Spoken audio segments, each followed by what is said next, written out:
Bismillah, Mr. Ismail. Assalamu alaikum wa rahmatullahi ta'ala wa barakatuh. To our Wa non-Muslim alaikum salam wa rahmatullahi wa barakatuh. community, and blessings of Allah subhanahu wa ta'ala be upon all of us. Thank you so much for investing your time with us on a Sunday afternoon, and to our other audience around the world.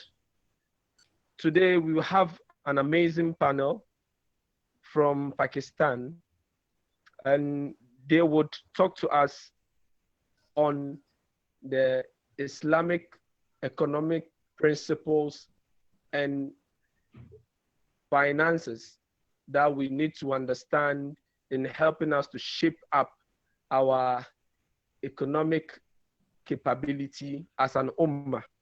And to do that with us, we have our we have our able Mr. Muhammad Arshad, who is a lecturer at the Faculty of Economics and Business Management in the University of Education, which is in Pakistan, Lahore, specifically. He would be talking on the topic, revisiting the real Islamic economic principles and a non-traditional strategic insight. That will be handled by Dr. Muhammad Arshad, as I said earlier on. And the second aspect of today's program will be handled by Mr. Muhammad Zubair Al-Mughal, who is also the Managing Director of Al-Huda Center for Islamic Banking and Economics, which is also based in Pakistan. These fine gentlemen who have an astounding achievement in terms of Islamic education, and as well as blending it with the conventional education, would help us appreciate more on the need for understanding Islamic economics. And this is what we present to you, our audience, today. Inshallah, we would have a very fruitful discussion with them. And at the tail end of each presentation, there would be an opportunity for our audience to also pose questions where they need much clarification by some aspects of the presentation presented by our panels. They would also have that opportunity to do so. So without much ado, I would now pave way for Mr. Muhammad Arshad, who is a lecturer at the Faculty of Economics and Business Management with the University of Education in Pakistan, to start his presentation. Mr. Arshad Muhammad, تفضل مشكور. Assalamu alaikum wa rahmatullahi wa barakatuh. And Jazakallah, brother. As I have been introduced by my brother, is Muhammad Arshad. I am member, Faculty of Economics and Business, University of Education, Lahore, Pakistan. The topic of today's discussion is revisiting the real Islamic economic principles in non-traditional strategic insight. Now, gentlemen, what is the need to understand the Islamic economic principle? First of all, let us know we are living in the world which has got a pet economic system. There are economic systems all around us, mostly 2 or 3 economic systems you may call secular, socialism, and another is capitalism. But we forgot that Islam is a complete code of life. Islam is not a religion, it is a deen. The word which is being used for this phenomena is deen. Deen is a set of principles, a complete code of life. So that is why Islam has given us the instructions not as an individual, but as a society. We have our political system, we have our economic system, and we have our social system. So the need is to understand that it is a complete package rather than just a few set of rules and laws, as most of the people think that if you just change, give some changes in the present existing system, you can achieve the target. But my point of view, gentlemen, brother and sister, is that we have a complete worldview which is different than the worldview prevailing today altogether in the world. Like, the salient feature of our worldview is that we believe in the life hereafter, we believe in the life to come.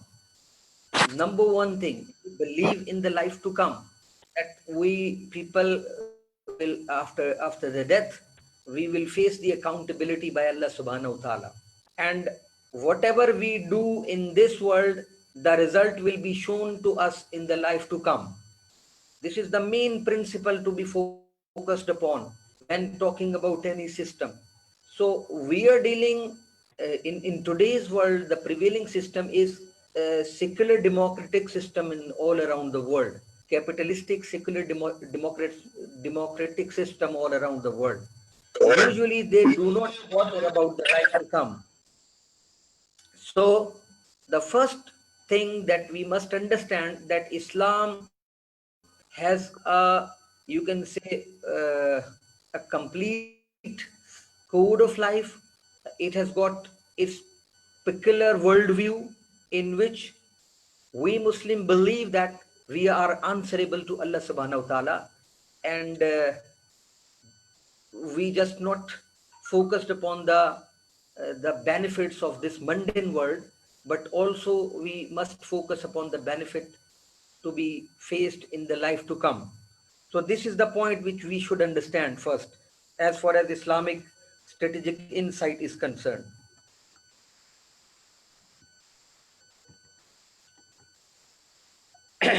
Now, Islam is not merely a religion or economic system, but a deen, as I have talked to you. It provides guidance for all aspects of individual and collective lives. I think it's very simple to understand. Islam means peace and submission. Means if you surrender yourself, if you surrender your will to the will of Allah subhanahu wa ta'ala, to the order of Allah subhanahu wa ta'ala, you have accepted Islam. It's a total submission. It's not partial submission. It's a complete and total submission in front of Allah subhanahu wa ta'ala, and peace acquired through total submission. Means you can achieve or acquire peace just by total submission in front of Allah subhanahu wa ta'ala. So there cannot be peace without justice, as we all understand that justice is very important. So which is the ultimate objective of sending down all divine books and prophets. Allah has sent prophet to the mankind, and the sole purpose was to just establish huwa qaimun bil qist, as Holy Quran referred, that Allah is for to establish the qist, or the system of justice. لقد أنزلنا رسلنا بالبينات وأنزلنا معهم الكتاب والميزان ليقوم الناس بالقسط. As Allah referred, that I sent messengers, and the purpose was to establish the system of justice in the world. So the sole purpose of sending the prophet was to establish a system of justice in the world. Now, mostly if you just look deeply into the systems, so every system has two main parts. Number one is ideological basis, and number two is detailed structure. Now you see, let me explain something over here. In this point of view, or the present worldview which is prevailing all around us, Western or secular point of view, in which they believe upon Darwinism, or people believe upon Darwin theory, that we evaluated from the monkey and we are the refined form of monkeys. You can say our ancestors, they became refined and become human beings after a long biological process. So this is what they think. Their ideological basis is insan is, or human being is nothing but a refined animal. But this is ideological basis of the system in the world nowadays. But what is the ideological basis of a human being in Islam? It is human being is being created by Allah subhanahu wa ta'ala. The first man who came into being, who came into this world, was the prophet Adam. Adam was created by Allah subhanahu wa ta'ala, and with that Adam and Eve, Allah prevailed the whole gentry of human beings. So we have our own ideological basis, and also we think that this body of ours is not simply a body of an animal, but it has got something which we call the soul, the spirit, or in Quran, ruh. Qulir ruhu min amri rabbi yas'alunaka anir ruh. They are asking you what is ruh. So you say, Muhammad sallallahu alaihi wasallam, you say, Qulir ruhu min amri rabbi. This ruh is nothing but it is the order of Allah. So according to Holy Quran, a man is a composition of, or is a combination of two things. One is the body or the structure of human being which has emerged from this earth. Another is a divine spark, a divine spirit, a divine soul which is being given to that human being particularly by Allah subhanahu wa ta'ala. Okay, so please, I'll let you give the answer of this. So Allah subhanahu wa ta'ala has given Adam the spirit, the soul, and for that Adam, it was transformed from all in the human being. We all have that soul or spirit in us. As Holy Quran referred, فَإِذَا سَوَّيْتُهُ وَنَفَخْتُ فِيهِ مِنْ رُوحِي فَقَعُوا لَهُ سَاجِدِينَ. When I just gave a divine spark into this human being, so all those malaika, you just bow down in front of human being. So Allah has bestowed upon us, showered upon us, given a specific divine spark to all of us. So that divine spark that Quran refers, that this is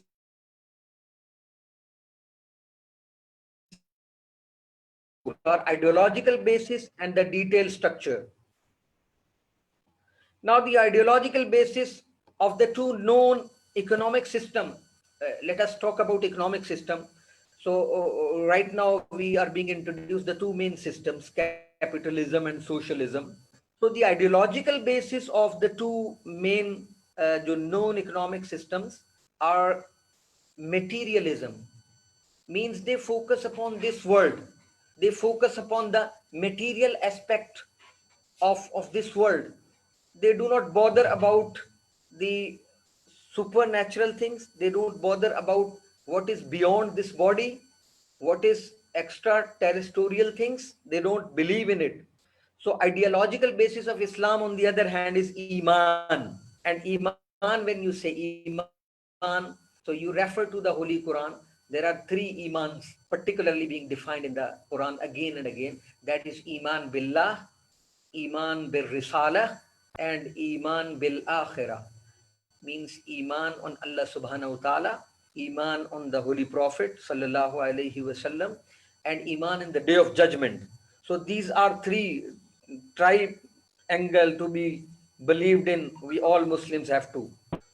So where real matter is not this world, but the actual matter is the world to come, life to come, meaning that we are working not only for this life, but we are also working for the life to come. Islam has to be established on its own ideological basis and does not need an assistance or insertion from some other system. By referring to this particular sentence, I mean to say that, as I talked earlier, in every system they have their own worldview, and we have our own worldview.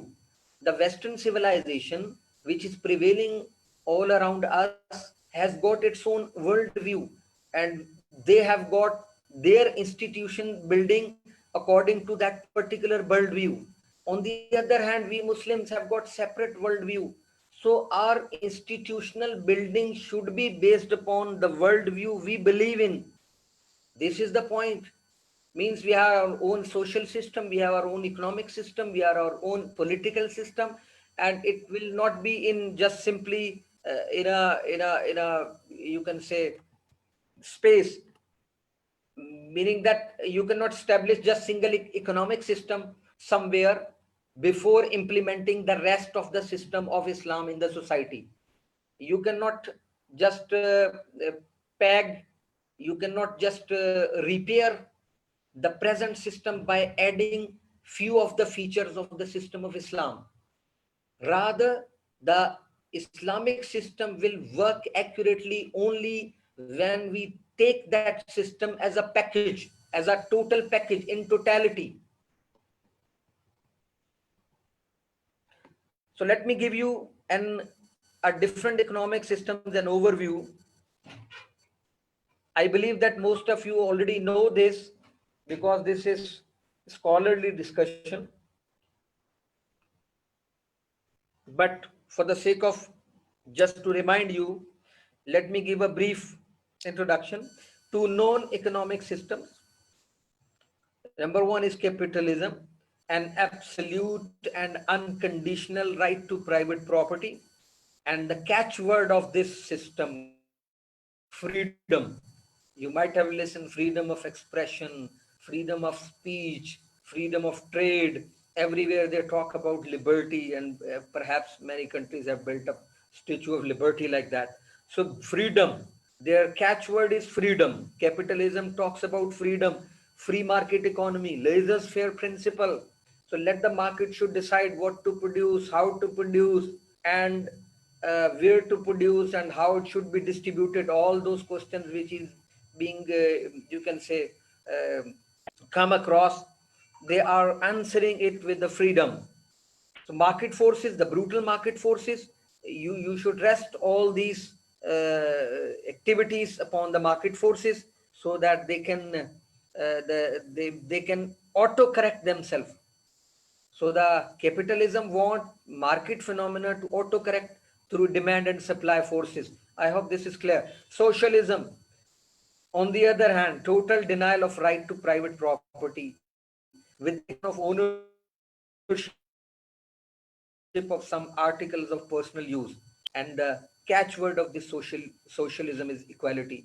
And perhaps in this world nowadays, there is no perfectly socialism anywhere in the world, and there is no perfect capitalism anywhere in the world. Perhaps it is the combination of different things, but I'm talking about the ideological basis of these two systems, capitalism and socialism, meaning that capitalism focused upon, the catchword of capitalism is freedom, and the catchword is socialism is equality. They focused about equality. On the other hand, capitalists, they focus about freedom.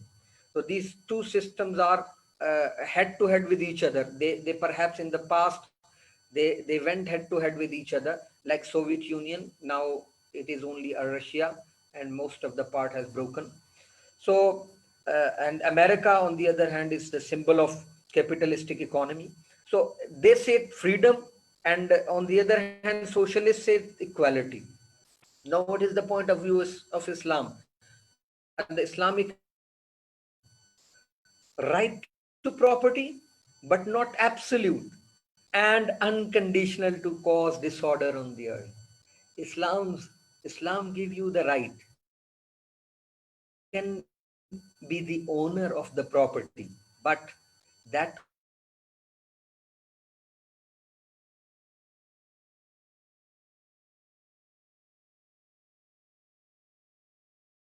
among all the citizens of the earth. That is the point of Islamic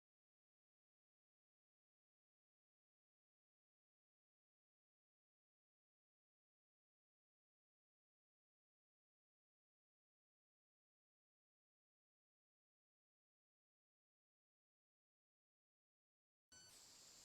there are conditions uh,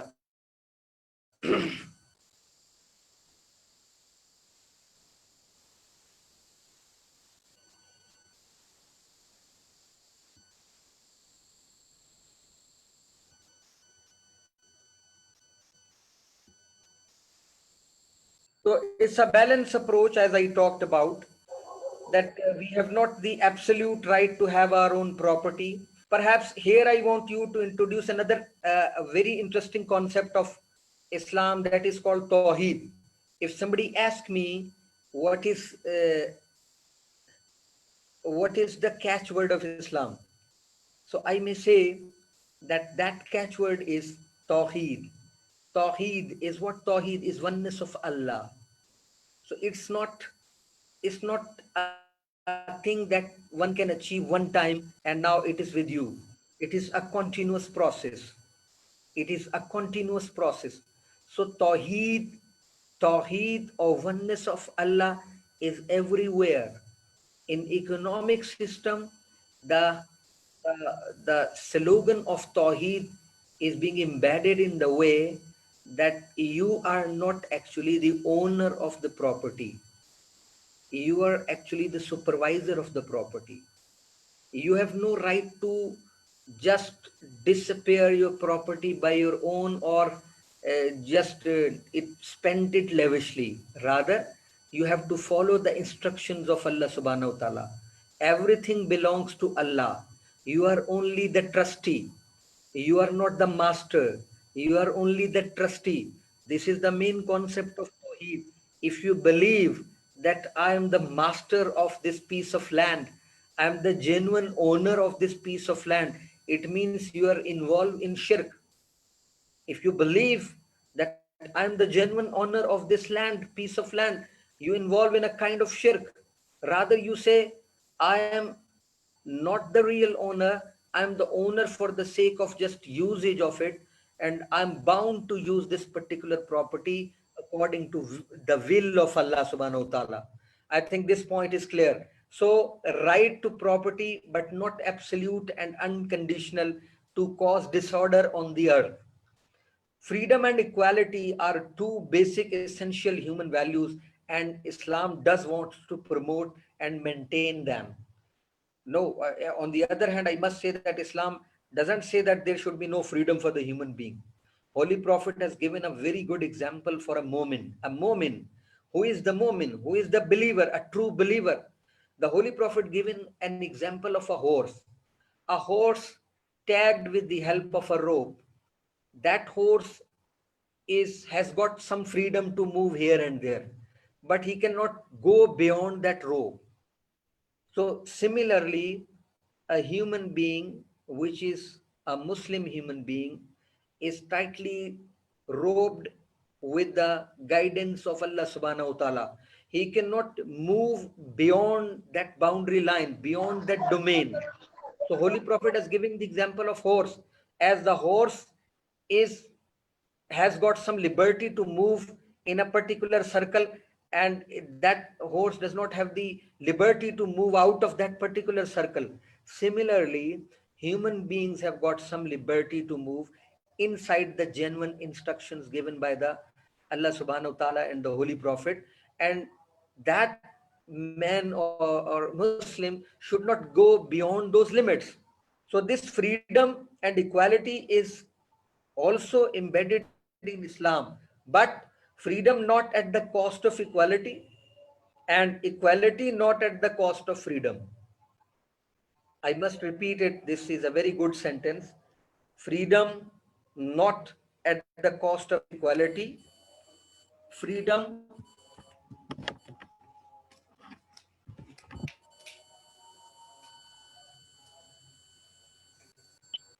freedom and equality are two, as I told you, freedom not at the cost of equality, and equality not at the cost of freedom. It is moderation. The word very appropriate to use is moderation.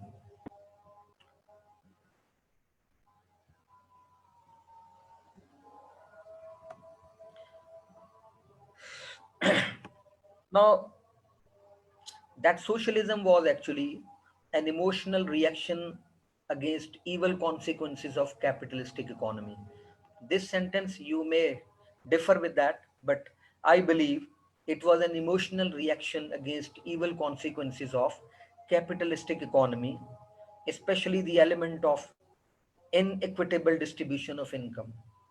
As you see that poor becomes poorer and the richer become richer in the capitalistic economy. So as a reaction to that, the socialist emerges. They emerged as a reaction to that. So negation of private ownership and market forces, they have completely negated. Means like a seesaw, at one side, at one extreme, and then another extreme. So we are watching, we are witnessed of the two extremes, one on the left side, another on the right side. So there is no in between, there is no balance for those two systems. Islam has actually given that balance. So negation of private ownership and market forces. Islam does not negate private ownership and does not negate market forces. So please make it clear. So curtailment of zeal of production and lack of personal incentive. When you cut any zeal, when you cut any motivation, incentive to the private production, you see the people will have no interest to move further, to work hard, and to work for the country. Development of an utopian idea of planned economy. So planned economy, like centralized, centrally managed economy, which I call socialism, was actually trying to establish a utopian state, which is not possible. Destiny of the people left in the hand of ruling class.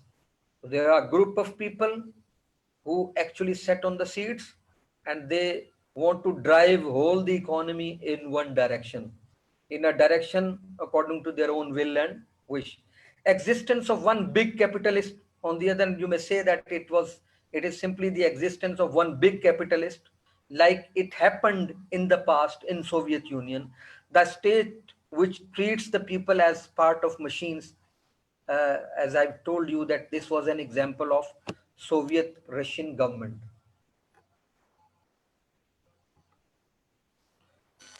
Okay, capitalism, an overview, absolute and unconditional ownership. They're saying you can be owner of anything, you can purchase anything. Even this might be very interesting for everybody, that American currency makers are actually the private people. The Federal Reserve, they are being owned by the private people. It is not the government property. Very interesting. They are printing the money, continuously printing the money, and in the hand of 5 or 10 peoples are there, who has the power to decide how much money to print and how it should be spread in all around the world in the form of dollar. So you see what is going on in all around the world. I must not say more than that. So absolute and unconditional ownership, no criterion of differentiating between just and unjust earning is a very important point. Islam has clearly demarcated, Islam has clearly indicated that this is halal and this is haram, permissible, lawful, or unlawful. So there is no such concept. Of course, there is a concept of legality and illegality, but beyond that legality and illegality, Islam go farther and farther. This is permissible, it is haram, absolutely haram. On the other hand, this is halal, as referred to riba we'll talk about, and the rest of the speaker will talk about that. Riba is not my topic today. So the Islam has given the concept of unjust earning and inequalities creation, and also discussed about the distribution of wealth in Surah Hashr. لِكَيْلَا دُولَةً بَيْنَ الْأَغْنِيَاءِ مِنْكُمْ. Why Allah has given such instructions? Because this money should not rest in the hand of few people. Meaning, Allah wants you to circulate the money among everybody. Allah wants you to increase the purchasing power of your society. So if you increase the purchasing power of your society, it means you are actually working for the well-being of all the society. So the interest-based system does not allow common people to share the profit except to the extent of a fixed rate, which is again taken by industrialists as it is charged to the cost of production. When you see, we all are finance students, we know that in cost of production, they add the charges given as an interest, and once again, they charge the same price from the people who have purchased that particular product. So this is very interesting. So in interest-based economy, the circulation of money goes to few hands. Some people becomes rich and rich and rich, and very large number of people becomes poorer and poorer and poorer. So this is the main flaw in the capitalist system, in the system which is based upon interest. So I must refer a book to all of you if you want to study this. This book is very interesting, Problem with the Interest. You may write down the name of that particular writer, Tariq Diwane. It was published from London. Problem with the Interest. It is a very interesting best-selling book in the year 2002 or 3.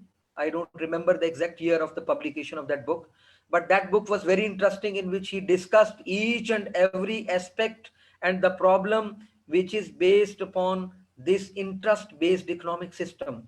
So I refer you to study the book. Again, in capitalism, gambling is a major instrument for concentrating the wealth of thousands of men in few hands. You see, stock exchanges are what they are doing, just is a place of gambling all around.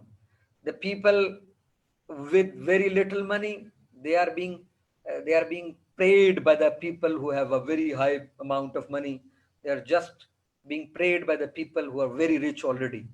So it's a kind of gambling going on in the forex market, going on in the stock exchange and everywhere, in the currency market and in debt market, in derivatives, everywhere you see that this gambling is going on, and Islam strictly prohibited this gambling. And the reason is, of course, because of the concentration of wealth. Speculative transaction disrupt the natural market operations and contributes to the inequalities in the distribution of wealth. So these are actually, these points have been discussed in the book of Fiqh. In Islamic Fiqh, if you study the Islamic Fiqh, in Islamic Fiqh, these points have been discussed in very detail. So now it's very little time to discuss all these things. But let me tell you that these points are not permissible in Islam. As I started the discussion, that Islam given us the just means for earning and unjust means of earning. So Islam prohibited the unjust means of earning and allowed us to use just means of earning, so that the distribution of wealth should remain accurate and equities must be ensured rather than to inequalities in the society. So the rich become richer and poor becomes poorer as a result of that spread of money in the hand of capitalism. Lack of sympathy for deprived. Again, this is a moral lesson. Islam does not talk about legality only. It also talk about morality of the people.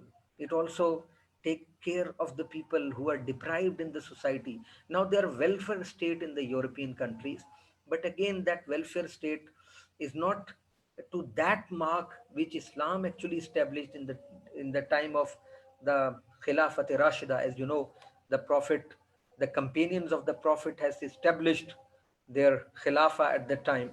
So that state was actually for to give sympathy for the deprived. And again, they are failed to yet attempt the genuine purpose to stabilize the economy even nowadays. You see, I have studied somewhere that 80% of the wealth is being rest upon only 20% of the people, and 20% of the wealth is being rest with 80% of the people. You see this disparity. It is because of this system of capitalists. Capitalism, a failed project. Some statistics, although it's an old statistics, but it might be helpful for us to understand. 20% population living at poverty level. It is now much more than that. In 2002, now it is going on 2020. So there were 20 million criminal victimizations, out of which 7.5 million were property and 5.3 million were violent victimization. This was taken from their newspaper. So demonstrations in the Seattle, Washington, New York, London, and Argentina, etc., against the this capitalistic system. So again, I refer one book, The Dark Side of Democracy by Michael Mann. That book you must study, The Dark Side of Democracy by Michael Mullin. So he has projected many figures, he has presented many figures that how this economic system has completely failed. They completely failed to deliver for their poorers. Most of the population is living under the poverty line. Now comes to the economic system of Islam.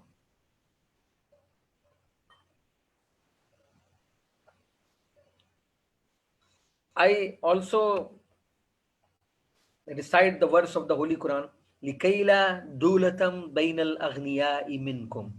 It is Surah Hashr, ayah number 7. In order, Allah has given this because in order that it may not become confined to the rich amongst you. Means here emphasis is that money should be circulated like a blood in the body. So money should be circulated in the economy like a blood circulated in the body. So if one part of our body is deprived from the blood, what will happen? That part of the body will get rotten, and we have to cut that part off. So similarly, if that blood does not reach in each and every part of our body, that part will not be able to work accurately. Similarly, if the circulation of money is not appropriate in the economy, what will happen? Many part of the economy will become rotten, they become criminal, and the law and order will be difficult to ensure, and many things as a consequences of all of that. Now, the Holy Prophet also says, verily Allah imposes upon them sadaqah,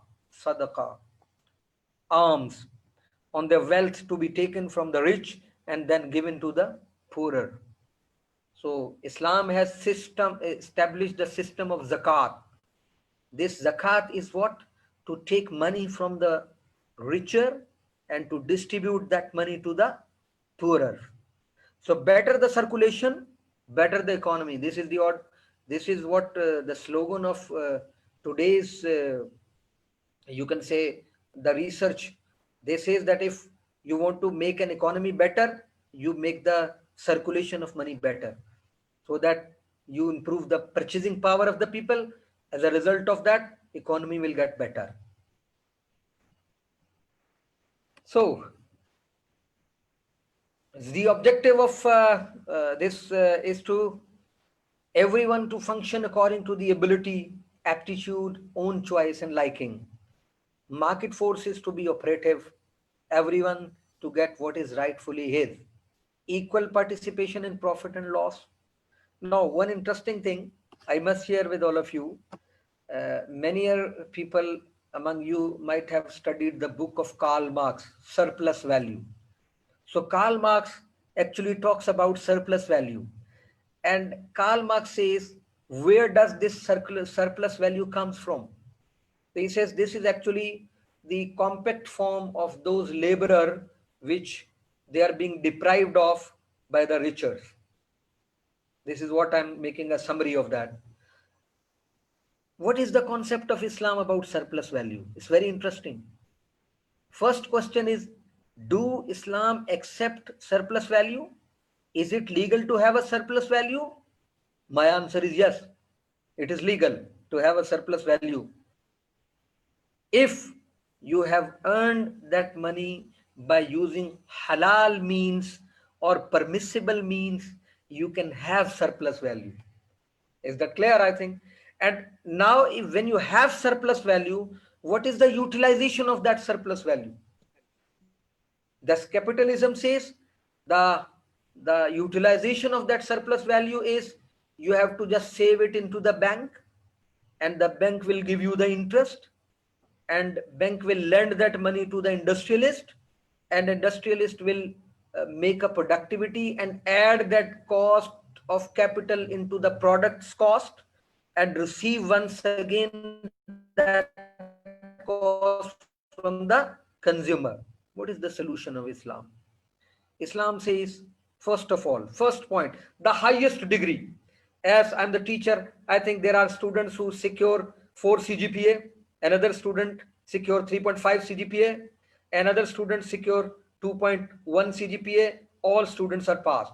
But one is at the exalted standard, another is at the lower standard, another is at very low standard. So similarly, think like that. The number one standard is, yani at the top is, if you have extra money, you should believe that this money is not yours. This money is not yours. It is actually belongs to Allah subhanahu wa ta'ala. Allah has given this money to you so that you should pay back this money to the poorer. Allah is testing you through this money. And Allah wants to test you whether you want to give it back to the needy and poorest whose money is being put into your pocket.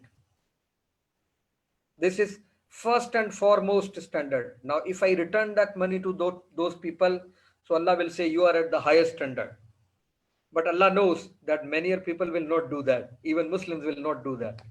So Allah says, okay, another way to do is, this is also the passing marks.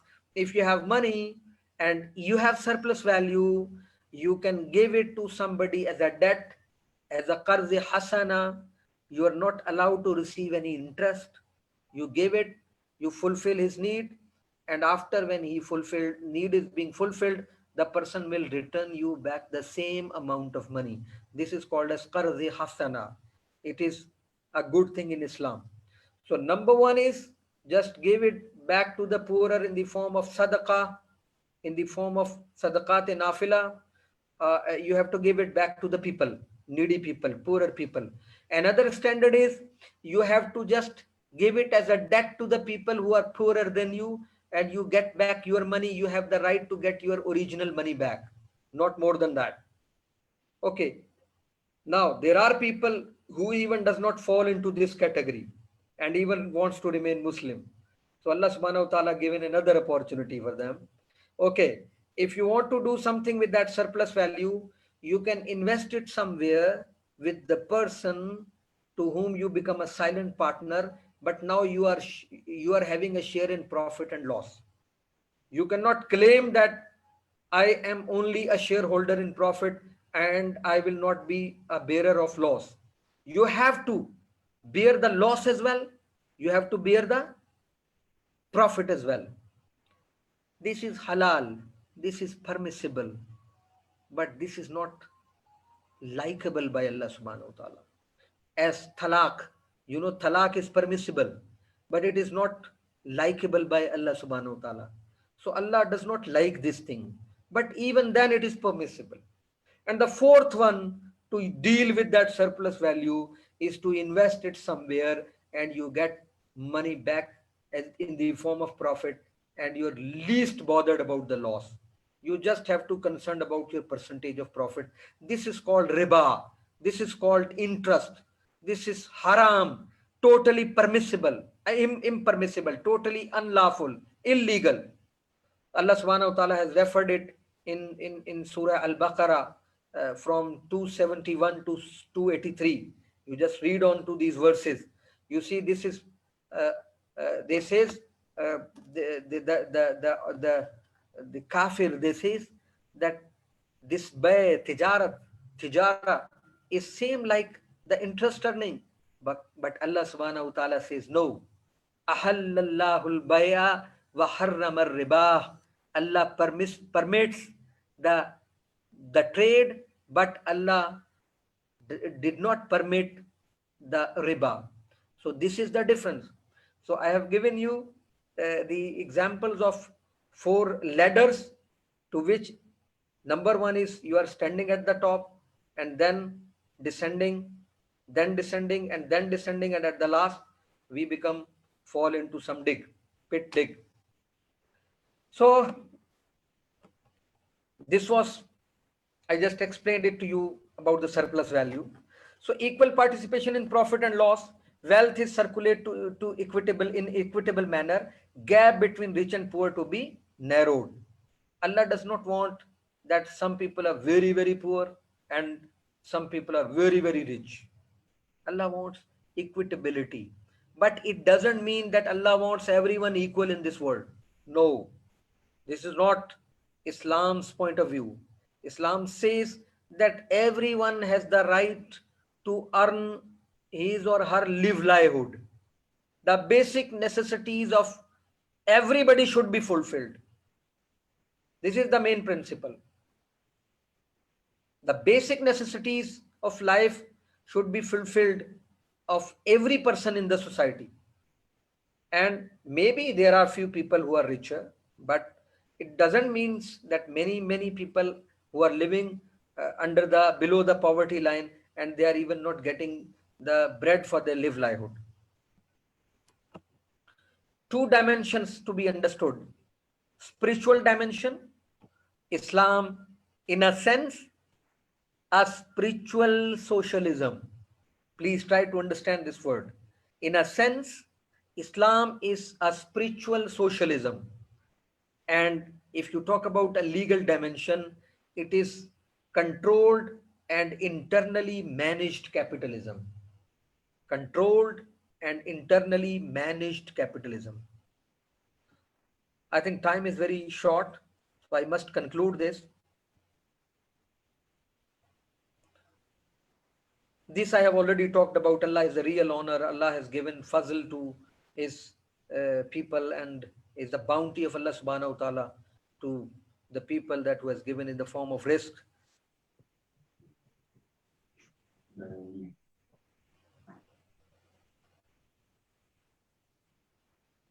So these are the details of the capitalism, different aspects of capitalism. So I think I must conclude because time is over. Presentation is there, but the time is over. It's 9:18. So I hope, inshallah, that you may understand the basic points. I must sum up with this, that Islam is a complete system of life. It is not only the economic system, but it is also the political system, it is also the moral system, it is also the legal system, and it is also based upon whole of the society. So we cannot borrow some of the institutional values from some other system and tag those values into our system, or in other system tag our values, some of the values, in some other system. So we have to be very honest. We have to try to establish the total system of Islam, and as a result of which we will be able to establish our own institutional entities, and then we will be able to make people use those institutions for the betterment of the society. So for this, I hope Allah subhanahu wa ta'ala will just fix whatever I have said rightly to you into your mind, and Allah vanish whatever I said wrong from the mind of the people. Subhanakallahumma wa bihamdika nashhadu an la ilaha illa anta nastaghfiruka wa natubu ilayk. Assalamu alaikum wa Alhamdulillah. Wa alaikum salam wa rahmatullahi wa barakatuh. Nastaghfiruka wa natubu ilayk. Alhamdulillah. Thanks once again to Dr. Muhammad Irshad. We thank you for your very educative delivery this afternoon. To our audience, this is an opportunity for you to have a one-on-one discussion with our able Dr. Muhammad Arshad. So we would now leave the floor to anyone who wants to pose question to our panelists so he can address and further elaborate on the specifics of his presentation that you need clarification. So the floor is opened. Brother Mudathir will help us with that. So Brother Mudathir, please, if you can now unmute mics of our audience so they can pose questions. Now. Yes, I have first question. Now, Mr. Muhammad. Yes, Yes. Thank you, Muhammad. yes, is reflective of, yes, lecturer made mention of the book. It says Problem with Investors, written by, I would like to know the name of the author. You want the Dr. name of the Arshad. author? Yes. The name of the Sheikh author was Arshad Tariq. wants the Tariq. name of the author. The planner, what he does, he actually understands the requirement from the, and he actually give it to the designer. Dr. Arshad. Hello, I have a question. Yes, please. Uh, Kindly go on. Yes, please. Doctor can help. He can hear you himself. okay. Yes. In Islamic banking, we know the main goal for Islamic banking is Naam. to achieve falah. Naam. But right now, currently in this generation, we see that Islamic banks are more focusing on profit maximization than the falah. What kind of a way they can do to solve this problem? Okay. Yes, it's a Mr. very good Arshad. question. It's a very good question. As I refer to this, that I'm not against that concept of Islamic banking, but I have some problem with this to understand this concept as a face value. Means the system, a secular democratic system prevailing all around the world has developed the institute of banking. So we Muslims are actually making the banking Islamization in a way that it should fit into our principles. It's a good effort. I don't say it's not a good effort. I say it's a good effort, but the genuine effort which is required for all of us to establish a total system of Islam. If we establish the system of Islam, then the institutions will be based upon the whole of the system. Means it will incorporate all the beauties of that system. So the problem is, if we are just working upon the Islamic banking, or on the other word in Islamic marketing and Islamic economics, what will happen? These subjects has emerged from the secular point of view. So we just want to Islamize those institutions by just putting some of the form of Islamic medicines inside it. My point is, first establish the total system of Islam. Till, if we are unable to establish the total system of Islam, up till that time, if we are moving this Islamic banking system, it's okay. But this is not the ultimate objective.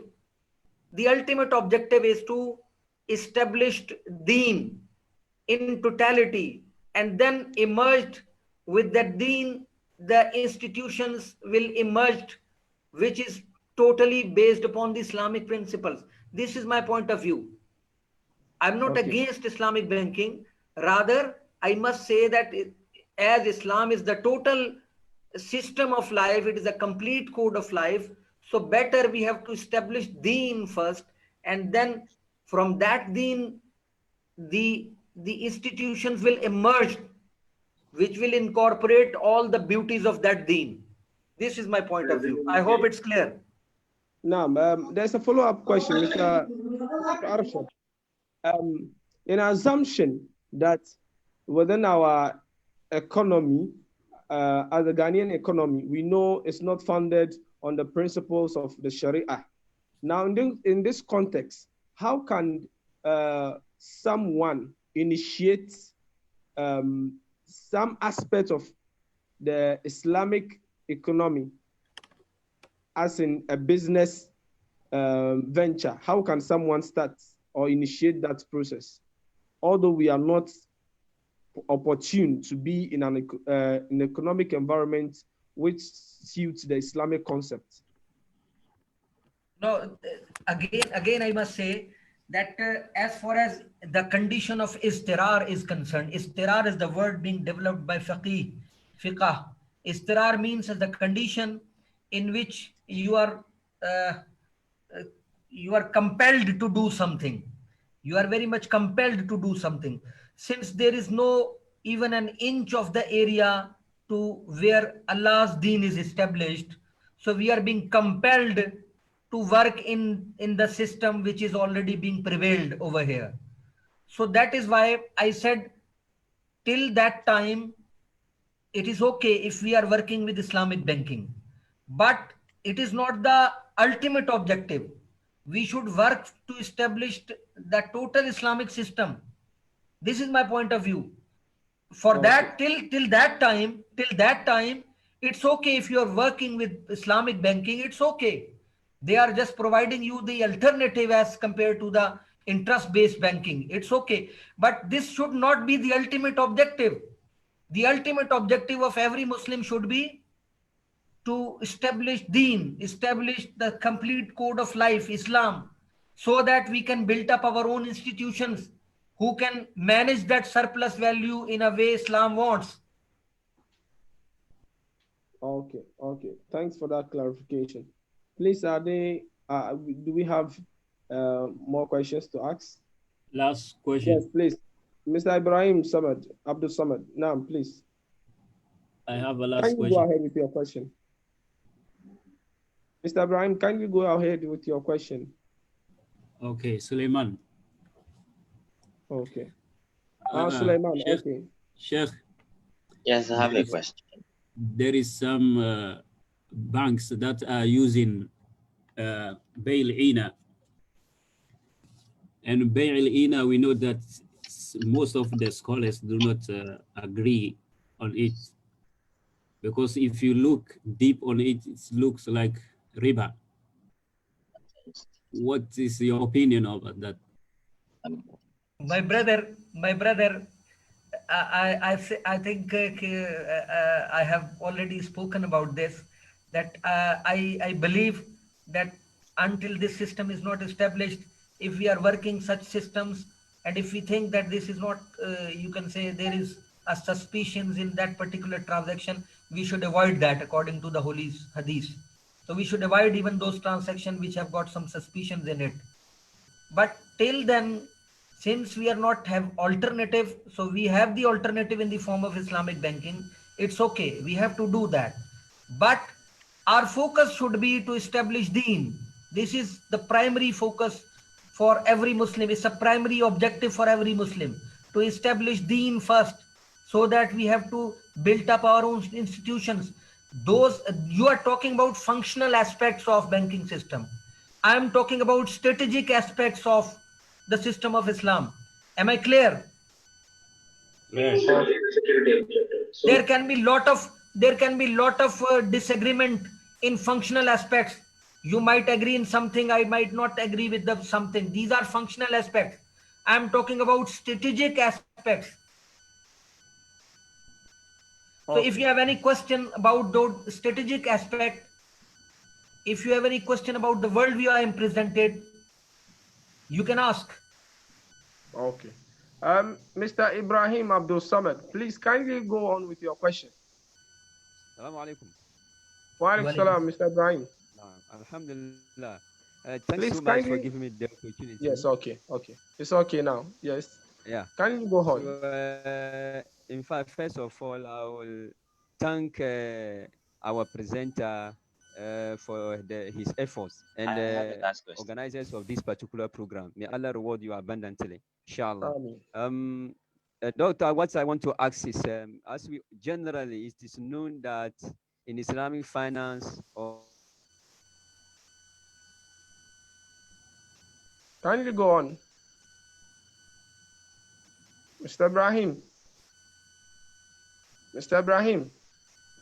Islam, I think, taking interest or usury is plain to someone. Yeah. How do you explain to someone who is arguing that, yes, when you take loan, for instance, there's what we call time value of money. Over time, the value of the money comes down. So there's need for you to pay interest in order to be compensated for the fall in value of the money. So what Again, if it's a Islam it's is a very interesting forbidding question interest? about time value of money. Many people ask me about time value of money. If you lend to people qarz hasana, if you are giving qarz hasana to the people, what will happen if you receive the same qarz hasana after 2 years? The value will be lost of that same money. I understand you are agree with this system. The value will lost because inflation is embedded with this interest based economy. So if you are living with this interest-based economy, you will not understand the system of qarz hasana. You cannot understand that. Surely you will be in a loss with this system. I'm talking about the system in which there is no interest. Economy is interest-free. Islam has given us the concept that you can provide qarz hasana, and in qarz hasana is in a condition in which the whole economy is based upon Islamic principle. The whole legal system is based upon Islamic principle. The society is based upon Islamic principle. The political system is based upon Islamic principle. So there will be no problem, inshallah, if it is without interest. But coupled with the interest, if you say qarz hasana, you are just making ourselves a laughing stuff. We being a Muslim become laughing stuff for the world. They will definitely talk about the A follow-up time value question. of money. A follow-up question. Okay, just please I think additional we questions. will Can I take come a in? question from Mr. Muhammad Abu Bakr, and the last one, and I have a think question. the last question will suffice for the questioning and answering session. Then we'll I move have a on to question. Mr. Okay, Muhammad I Zubair. have a just follow-up question. A follow-up Okay. question to what my colleague Okay. just asked. Okay, it's Now, in light of all of us being aware of the fundamental reason behind the establishment of any bank is to maximize profits. We all understand that. And most of the profits of the bank come by way of interests. So I would like Doctor to kindly shed more light on where do we have other avenues that Islamic banks, right, after implementing all the Islam banking policies and principles, do they have other avenues that they can also gain profit, or they rely upon God because they give qardan hasana, so God will just reward them, or they have other avenues through which they make their income, their monies, their profits actually. Brother, I think half of the question I've already answered, but the rest half will be answered by the next speaker, I think. okay. So I think Mr. Muhammad will kindly reserve that question for Mr. Muhammad Zubair Mughal. He double up to be an expert and also All the someone who's a institutions in the practitioner bookstore will read. who owns the Al Huda Center for Islamic Banking and Economics. So I think he would also help us with further explanation on that. Mr. Siddiq, inshallah. Yes, Mr. Siddiq, kindly go on with your question. I think Mr. Assalamu Siddiq's alaikum. question will be the last one. Then we move on to the next speaker. Brother, it's a time of my prayer. If you just spare me and you can write your question, I may answer on WhatsApp as well. Inshallah. We will do that. Assalamu alaikum. Walaikum assalam. Thank you, Doctor. My question is simple, and it is that you were looking at the strategic aspects of the topic, which is an emphasis that you kept on talking about. But my observation is that when you look at today's global understanding of finance and the very books and institutions that we have, almost all the institutions are now using Western books with the same concepts that they use in building these particular institutions. So if you're looking at the strategic aspect of how we can do it, my question is, how can we start? How can we start this? Yes. My answer is very simple. How the Holy Prophet started the whole system. The Holy Prophet came and he started his working. How he started that working in a society where there was no, you can say, nothing incompatible with Islam. He started by giving dawah of Holy Quran. So my point of view is to start giving dawah to the people and to make them realize that this world is not the ultimate world. You have to just die, and afterward there is a world, life to come. Life to come. And we have not only give a focus on this particular mundane world, but we should also focus upon the life to come. So this is a complete worldview change. This is what the Holy Prophet has done. So we have to change the new the worldview of the people of today's. These people actually forgot that they are for the purpose. They are over here in this world for some particular purpose, as Allah subhanahu wa ta'ala has already mentioned in Surah Zariyat. وَمَا خَلَقْتُ الْجِنَّ وَالْإِنسَ إِلَّا لِيَعْبُدُونَ. Surely we have created human beings and jinns for the purpose to do ibadah, to do ibadah, to do the prayers for Allah subhanahu wa ta'ala. This is not a priori knowledge. This is exactly the same. We have to believe and we have to act accordingly. What is the main problem of Muslims of today's? Today's Muslims, they are very good in theory. They have got theoretical concept of Islam, but there is no practical at all. We cannot show even 1 kilometer area in which the system of Islam is established. We cannot show to anybody. When we talk to the people that we have got such a good system of Islam, as far as economics is concerned, as far as legal system is concerned, they immediately ask us a question: where is that system exist? Where is that system to which you are talking? You are perhaps talking about utopian state. So we Muslims have become laughing stuff. So we have to establish in a little bit of area a system of Islam, and we have to show the world that this is the system, and in this way this system will work. Unless we do not do this, as the Holy Prophet did at the time of his era, he established deen in Arab, whole Arab. And as Allah subhanahu wa ta'ala refers, Al-Yawma akmaltu lakum deenukum wa atmamtu alaykum ni'mati wa raditu lakum al-Islam deena. So the Holy Prophet established the deen in the area of Arab, in which the system of economics was according to Islam, political system was according to Islam, the societal system was according to Islam. As an individual, all people were according to the given instructions of Islam.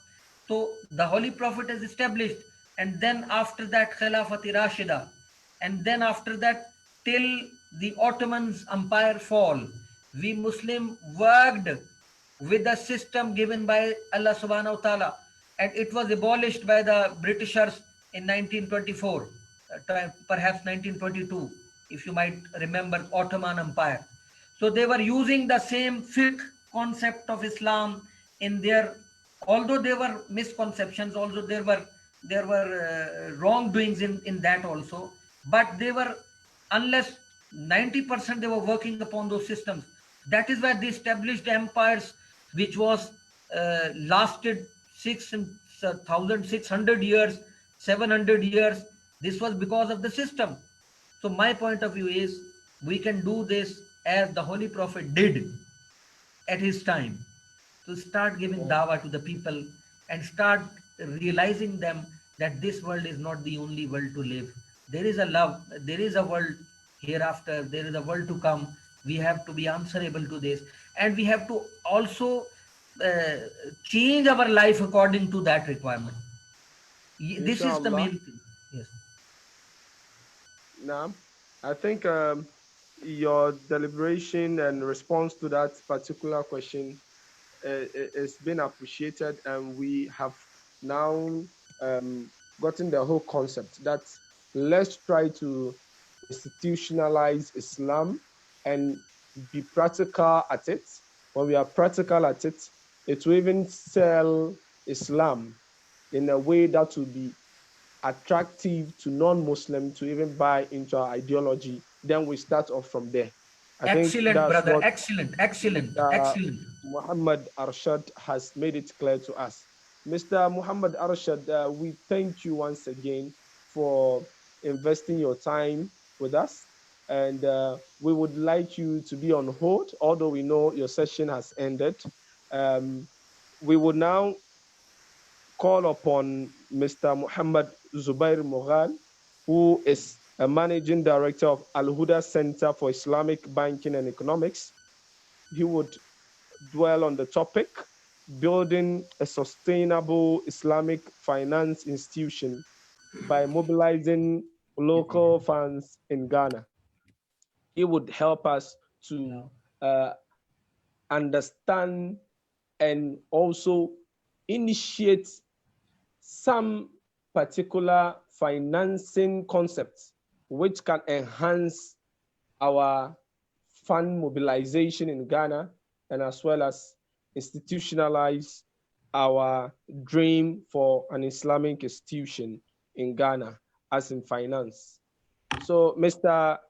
Muhammad Zubair Moghal, please, the floor is yours.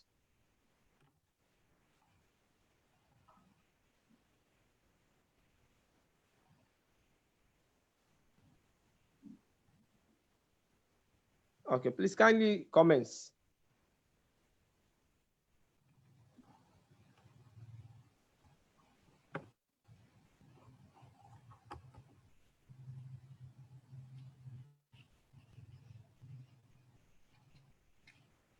Mr. Muhammad.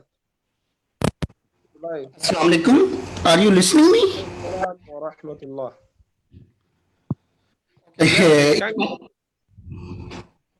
Yes. Nabadu Nasalila Rasulul Kareem. Amabad Fauz Billah Ibn Shaitan Rajim. Bismillah Rahman Rahim. I would like to thank to the organizers, Islamic Finance Research Institute, Ghana, to give me opportunity to have one presentation about development of Islamic finance and how Islamic banking and finance can be developed in West Africa and especially in Ghana.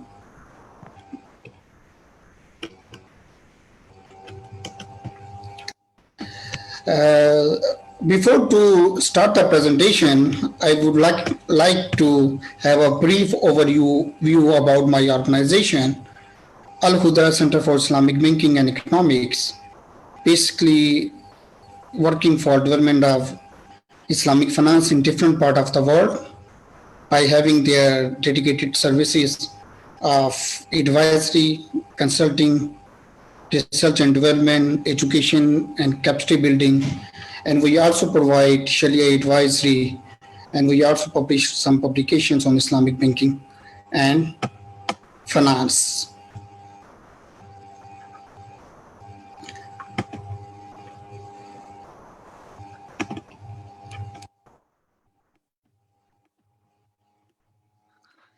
I would like to start with some basics, the basics of Islamic banking and finance. That why we talk about Islamic banking and finance. Basically, the foremost principle of Islamic banking and finance is prohibition of interest. Interest is prohibited in all the divine religions, not only in Islam. Interest is prohibited in Christianity, Hinduism, and many other religions. But in Islam, we have a very strict verdict against interest or riba. Therefore, in many Muslim societies, the people do not utilize interest-based banking and financial product and remain excluded from the financial access. I've been in Ghana 2 times, once in 2014 and 2015, and I observed that a lot of Muslim population are the financial excluded. And one of the reasons of that financial inclusion in Ghana is unavailability of Islamic banking and financial products. And Islamic banking and finance basically asset-based financing. And whenever we have to finance with the people with the assets, basically that asset creates an economic impact in the lives of the Islamic banking client. For example, if I am a poor person and if I approach to a conventional bank, they 90% in 90% cases they will finance me through hard cash. But in this case, Islamic bank, conventional bank do not have any control that where I have to utilize that hard cash. But whenever I approach to Islamic banking and finance, they usually do not provide me the cash. They will provide me the asset. So what would be the economic impact in the life of the poor? That they will utilize that asset. They have to earn something from that asset, and their economic prosperity will be very high. And therefore, the economic impact of the Islamic financial product in the lives of their clients are much better than to the conventional financial system. And Islamic finance is a subset of Islamic economic system. Brother Arshad already gave you a very good detail about Islamic economic system. And we can say that Islamic banking and finance is a subset of Islamic economic system. Because under Islamic economy, we have different components. We have halal industry. We have Islamic banking industry, one of the component. Then we have Islamic insurance industry that is again one of the component of Islamic economic system. And similarly, Sukuk, which are the Islamic bond, and Islamic microfinance, Islamic indices, Islamic stock market, Islamic capital market. These are all the subcomponents of Islamic economic system. And in Islamic banking and finance, we have social well-being and financial inclusion. And we can utilize financial technology with our Islamic banking and financial products. And this is the solution for all. When I was in Ghana, actually I traveled in a lot of West African and Central African countries. What I observed, that one of the misconception in Ghana and some other Western Central African countries is they believe that Islamic finance is only for Muslim. No, this is basically one major misconception. Islamic finance is a system which can be utilized or operated by Muslims and non-Muslims. But for Muslim, they have an extra advantage that it is according to their religious belief. But for non-Muslim, that is a very good system for banking and finance. So we should introduce Islamic finance solution for all, not only for Muslim, yes, but for Muslim. This is a system which is according to their religious beliefs. So this is some basics that why we talk about Islamic banking and finance. When we talk about Islamic finance, one of the major questions which is usually asked by the participant that how we drive Islamic banking and financial products. What are the sources of those products? Basically, we drive Islamic banking and financial product from the source of fiqh. And if we want to trace that where Islam tells us that how to do Islamic banking and finance, then we can understand that in Islamic banking and finance, Islam have three major pillars. The number one, Aqidah, number two, Sharia, number three, Ikhlaq. What is the Sharia? Sharia means practice and activities. Basically, Sharia have two branches. One is called Ibadat and second is called Muamalat. Ibadat means whatever relation we have with God, that is Ibadat, and whatever relation we have human to human, that is called Muamalat.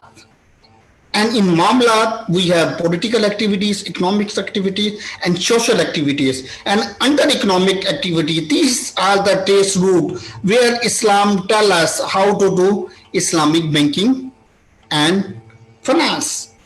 So we can say this is the trace route of Islamic banking and finance where Islam tells us that how to do Islamic banking and finance. And as we're concerned that how we drive Islamic banking product, basically we drive Islamic banking and financial product from the source of fiqh. There are the four major sources of fiqh: Quran, the holy book of Muslims, the Sunnah, the practice, activities, and sayings of Hazrat Muhammad sallallahu alaihi wasallam, then Ijma and Ijtihad. About 30% product which we are being utilized in Islamic banking and finance, we drive those products from Quran. The second source of Islamic banking and financial products is Sunnah. Sunnah mean the practices. We derived a lot of Islamic banking products from the Sunnah. For example, Mudarba, Wakala. We have evidence that those products are being utilized by Hazrat Muhammad sallallahu alaihi wasallam as well. Hazrat Muhammad sallallahu alaihi wasallam did Mudarba with Hazrat Khadija radhiyallahu anha. So we derived Mudarba from there. Hazrat Muhammad did Mudarba with Hazrat Khadija again. Then we derived Wakala product from the Sunnah as well. Hazrat Muhammad also built some portion of Masjid Nabawi, the Prophet Mosque, on the basis of istisna. So we derived the istisna product from Sunnah. So Sunnah is the second largest source of Islamic financial products. And then Ijma and Ijtihad. And for your broader understanding, I have categorized Islamic banking and financial product into 4 categories. The number 1, the partnership-based product, like Musharka and Mudarba, where Islamic bank and client have a relationship of partner. And the second major range of Islamic banking product is the trade-based product. In trade-based product, basically, we have to deal with the the product where the relationship of the bank and client is buyer and seller. So then we have the trade-based product. One after them is Murabaha, then Muswamia, Salam, and Istasna. By the way, about 60 to 70% of Islamic banking is based on trade-based product. Only Murabia is representing 50% of financing in Islamic banking. So we can say Murabia is the largest product. 50%, more than 50% share belong to Murabia. And then the third range of Islamic banking products are the renter-based product, which are Ijara, Demnishning Musharka, in which the bank and the client have a relationship of lessee and lessor. And at the 4th category, we have other models like Karzassan-based model, Waqf-based model, Zakat-based model. These are some charitable product in Islamic banking and finance. So we can categorize Islamic banking product in 3 to 4 major categories. The partnership-based product, which are Mudarba and Musharka. Then trade-based product, which are Murabaya, Muswamia, Salam, Istasna. And then the renter-based product, which is Ijara and Demnishning Musharka. And then we have some product which are based on charity product like Karzassan, Waqf, and Zakat. So those previous 2 slides were basically, we can say that is the fundamentals of Islamic banking and finance. That where is Islamic banking in Islam? And then what are the sources of Islamic banking product? And how those products came into the existence. So what is the global size of Islamic banking and finance? We can say, according to Thomson Reuters, the total size of Islamic banking and finance is about $2.7 trillion. And we have evidence that in 102 countries, we have experiences of Islamic banking and finance. About 2,500 Islamic financial institutions are working in 102 countries. Even if you see in Africa, you can see there are a lot of Islamic banking and financial products are working in those industries. Like if you see in Nigeria, they have 2 full-fledged Islamic bank, 4 banks are doing window operation in the Nigerian market. They have the Kaful company. They also issued a sukuk to raise the capital for different types of government-based product. And similarly, you have evidence of Islamic banking in Senegal, in Morocco, in North America, in North Africa, Tunisia, Morocco, Algeria also have a very good evidence of Islamic banking. In East Africa, Kenya, Tanzania, Ethiopia, Somalia, they also have a very good statistics related to Islamic banking and finance. So we can say that right now there are the footprints of Islamic banking in 102 countries, and about 600 Islamic banking and financial institutions are providing education and trainings for Islamic banking and finance. And it was expected till the end of 2020, the total size of Islamic banking would be $2.8 trillion. But unfortunately, due to the recent pandemic COVID-19, I don't think so that it can be achieved. Might be will remain the same till $2.7 trillion till the end of 2020 as well. So these are some statistics. I will share this presentation with the organizers of this webinar so that you can understand that what are the size of Islamic banking in Islamic finance. Because in Islamic finance is a bigger umbrella. Under Islamic finance, we have Islamic banking. Under Islamic finance, we have takaful. Under Islamic finance, we have Sukuk, Islamic capital market, Islamic indices, and Islamic microfinance. So the total share of Islamic finance, of Islamic banking in Islamic finance is 80%. Total size is $1.85 trillion. In 100 countries, there is evidence of Islamic banking. Major markets are Malaysia, Saudi Arabia, United Arab Emirates, Qatar, Pakistan, Iran, Indonesia, and the future markets are the Central Asia, East and West Africa, including Ghana, Eastern Europe, India, and Russia, etc. Then these are some statistics about the takaful. About 2% of the share of Islamic finance belong to the takaful companies.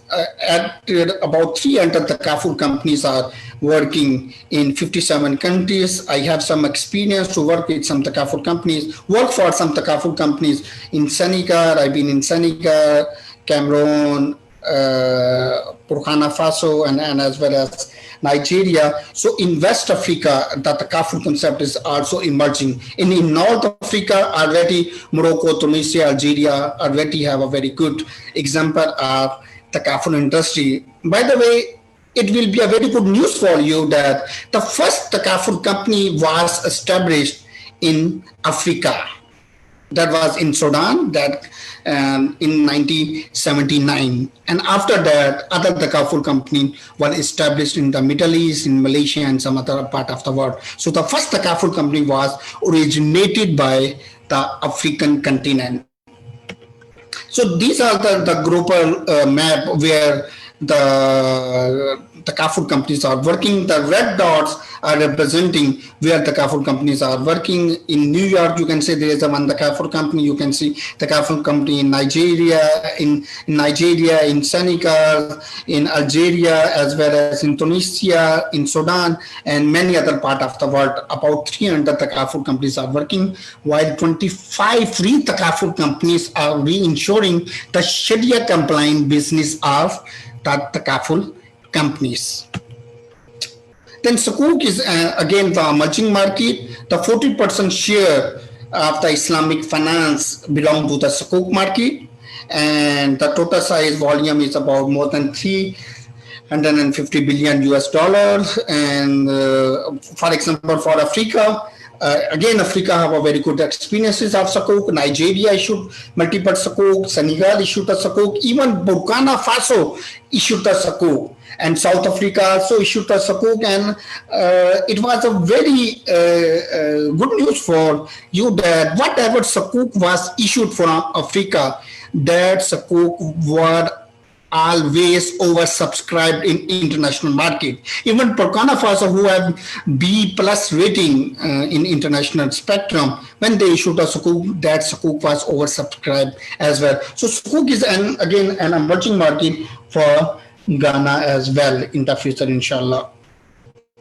Islamic microfinance have a 1% share within the Islamic finance industry, and total size is $5 billion.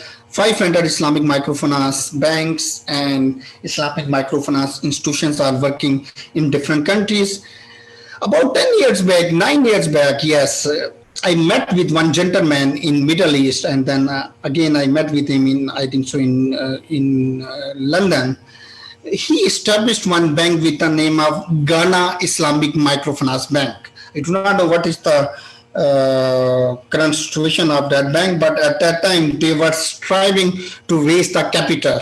They were facing some limitation to raise the Sharia compliant capital from local market, and then he tried to get some capital from the international market, including Islamic Development Bank. I hope.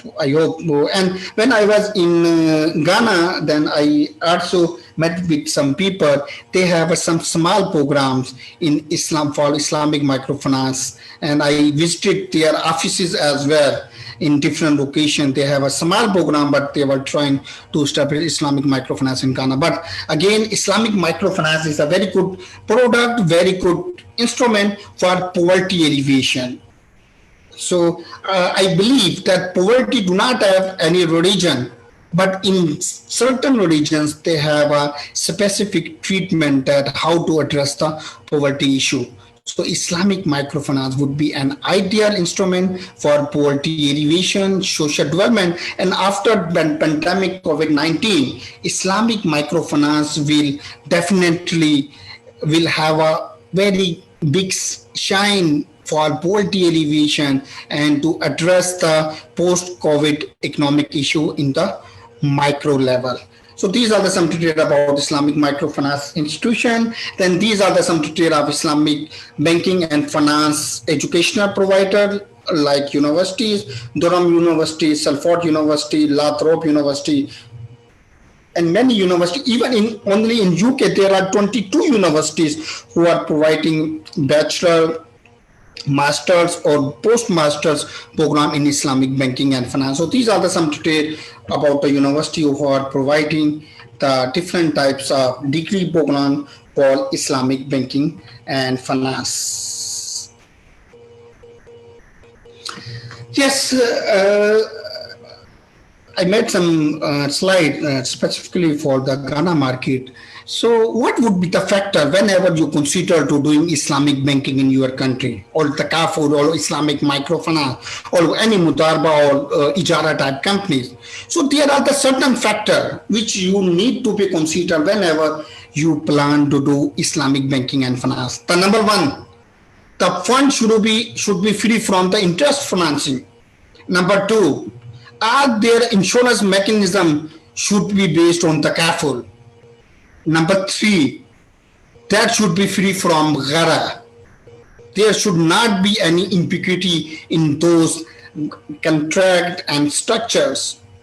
Then the Sharia compliant fund, it is necessary that whatever fund you have in that project or microfinance project or bank, that fund should be the Sharia compliant.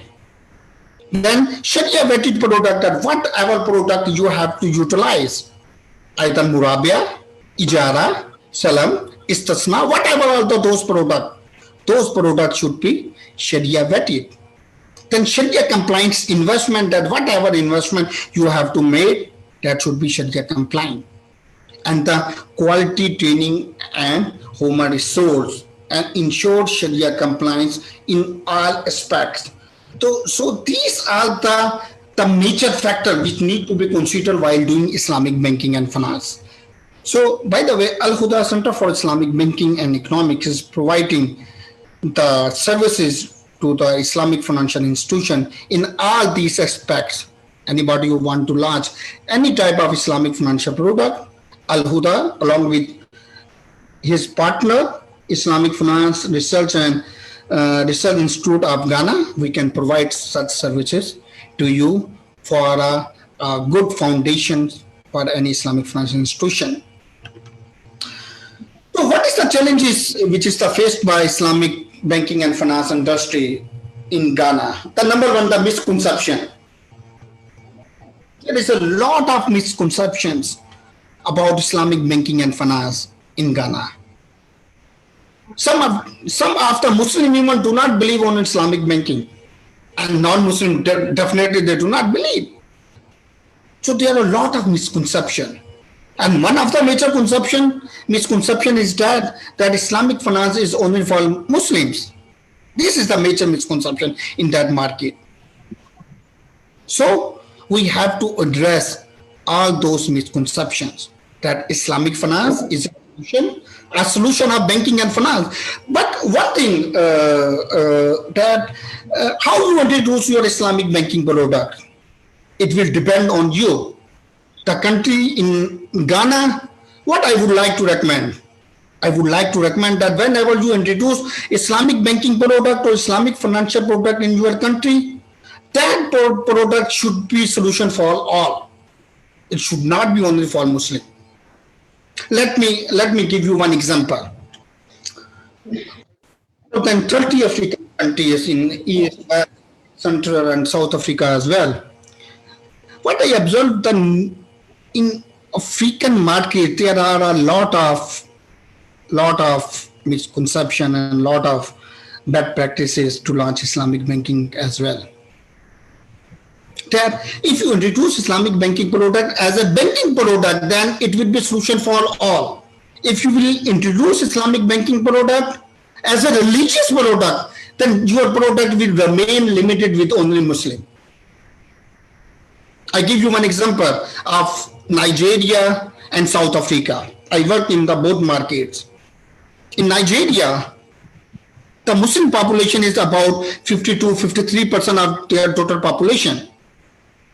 More than 100 million people are Muslim in Nigeria. In 7 years back, 6 years back, when they introduced Islamic banking product, they did one mistake, that they introduced Islamic banking product as a religious product. I was in Abuja, I saw one brochure of an Islamic bank. They put the mosque in their banking brochure. So what is the message for non-Muslim, that is only Muslim product? So right now in Nigeria, their 80% clients are only Muslim. When you compare Nigeria with South Africa, in South Africa, the Muslim population is less than 2%, but they have 11 Islamic banks. One of the full-fledged bank and remaining are the window operations. I met with one Islamic bank and I told, how much client do you have who are non-Muslim? They said 64% of our clients are non-Muslim.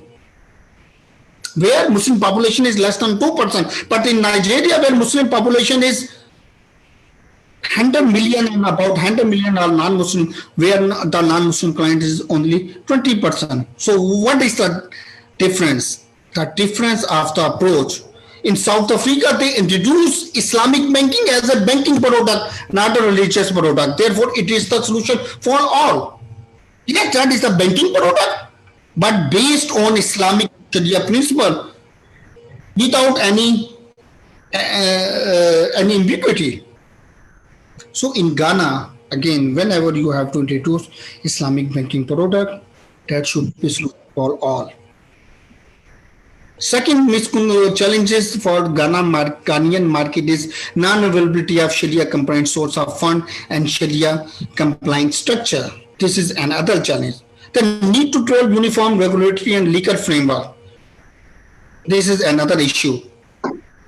And 6 years back, when I visited Ghana, I met with at that time vice governor of the central bank as well. At that time, they were trying to launch some guideline and regulatory framework for Islamic finance. I'm sure by having such regulatory legal framework, it will increase the share of Islamic banking and finance.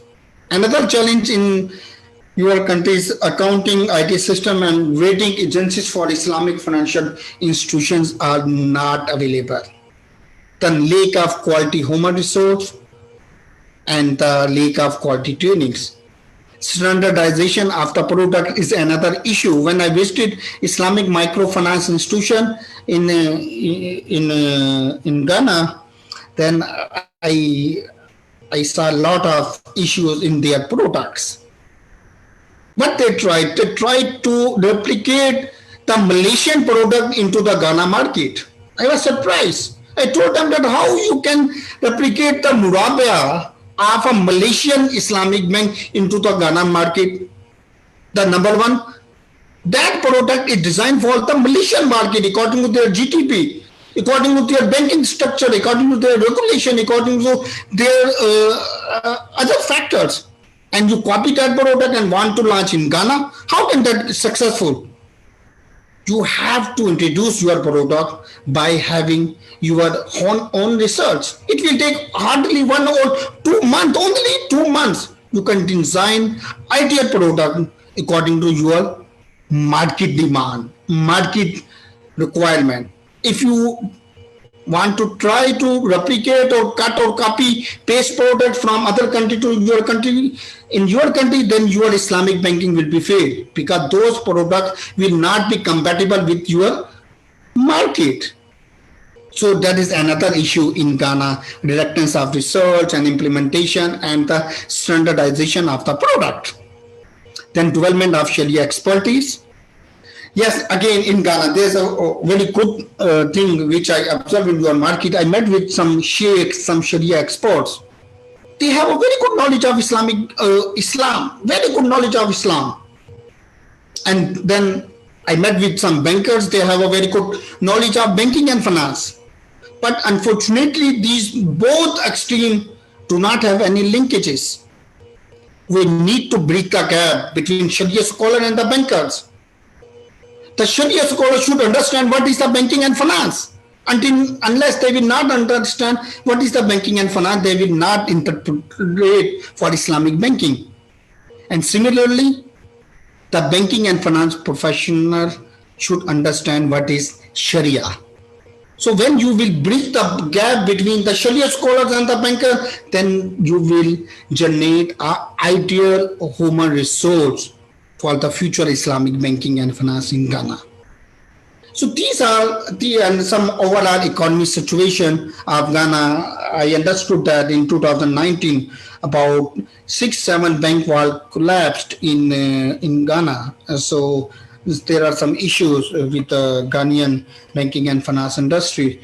So I'm sure by having the Islamic banking should be our alternative solution as a sustainable banking and finance for the all segments of the society. So these are some challenges, and I'm sure the professionals like you, when you will serve your country, when you will serve to Islamic banking and finance industry, you will rectify all these challenges. And then, yes, opportunities, there are a lot of opportunities. HR, placement opportunities. If you have a very good universities, colleges, training institute, and you provide a very good opportunity to them for Islamic banking education, then you can export a very good human resource for Islamic banking and finance to all over the world.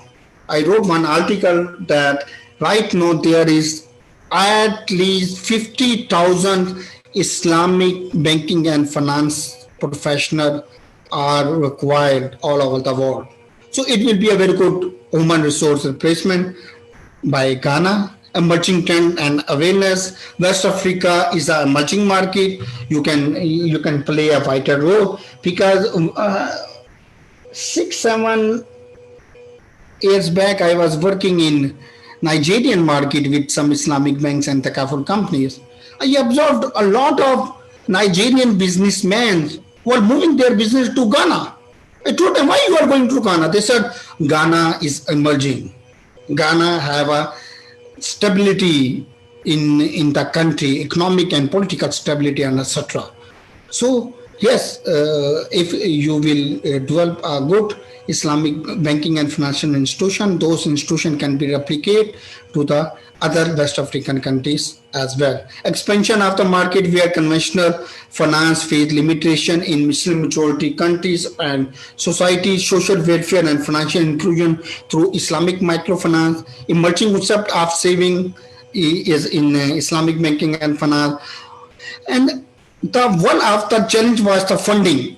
So you can generate funding to different Sharia compliant funding for Islamic microfinance, the takaful Islamic banking through different channels, like through double dial mudarba.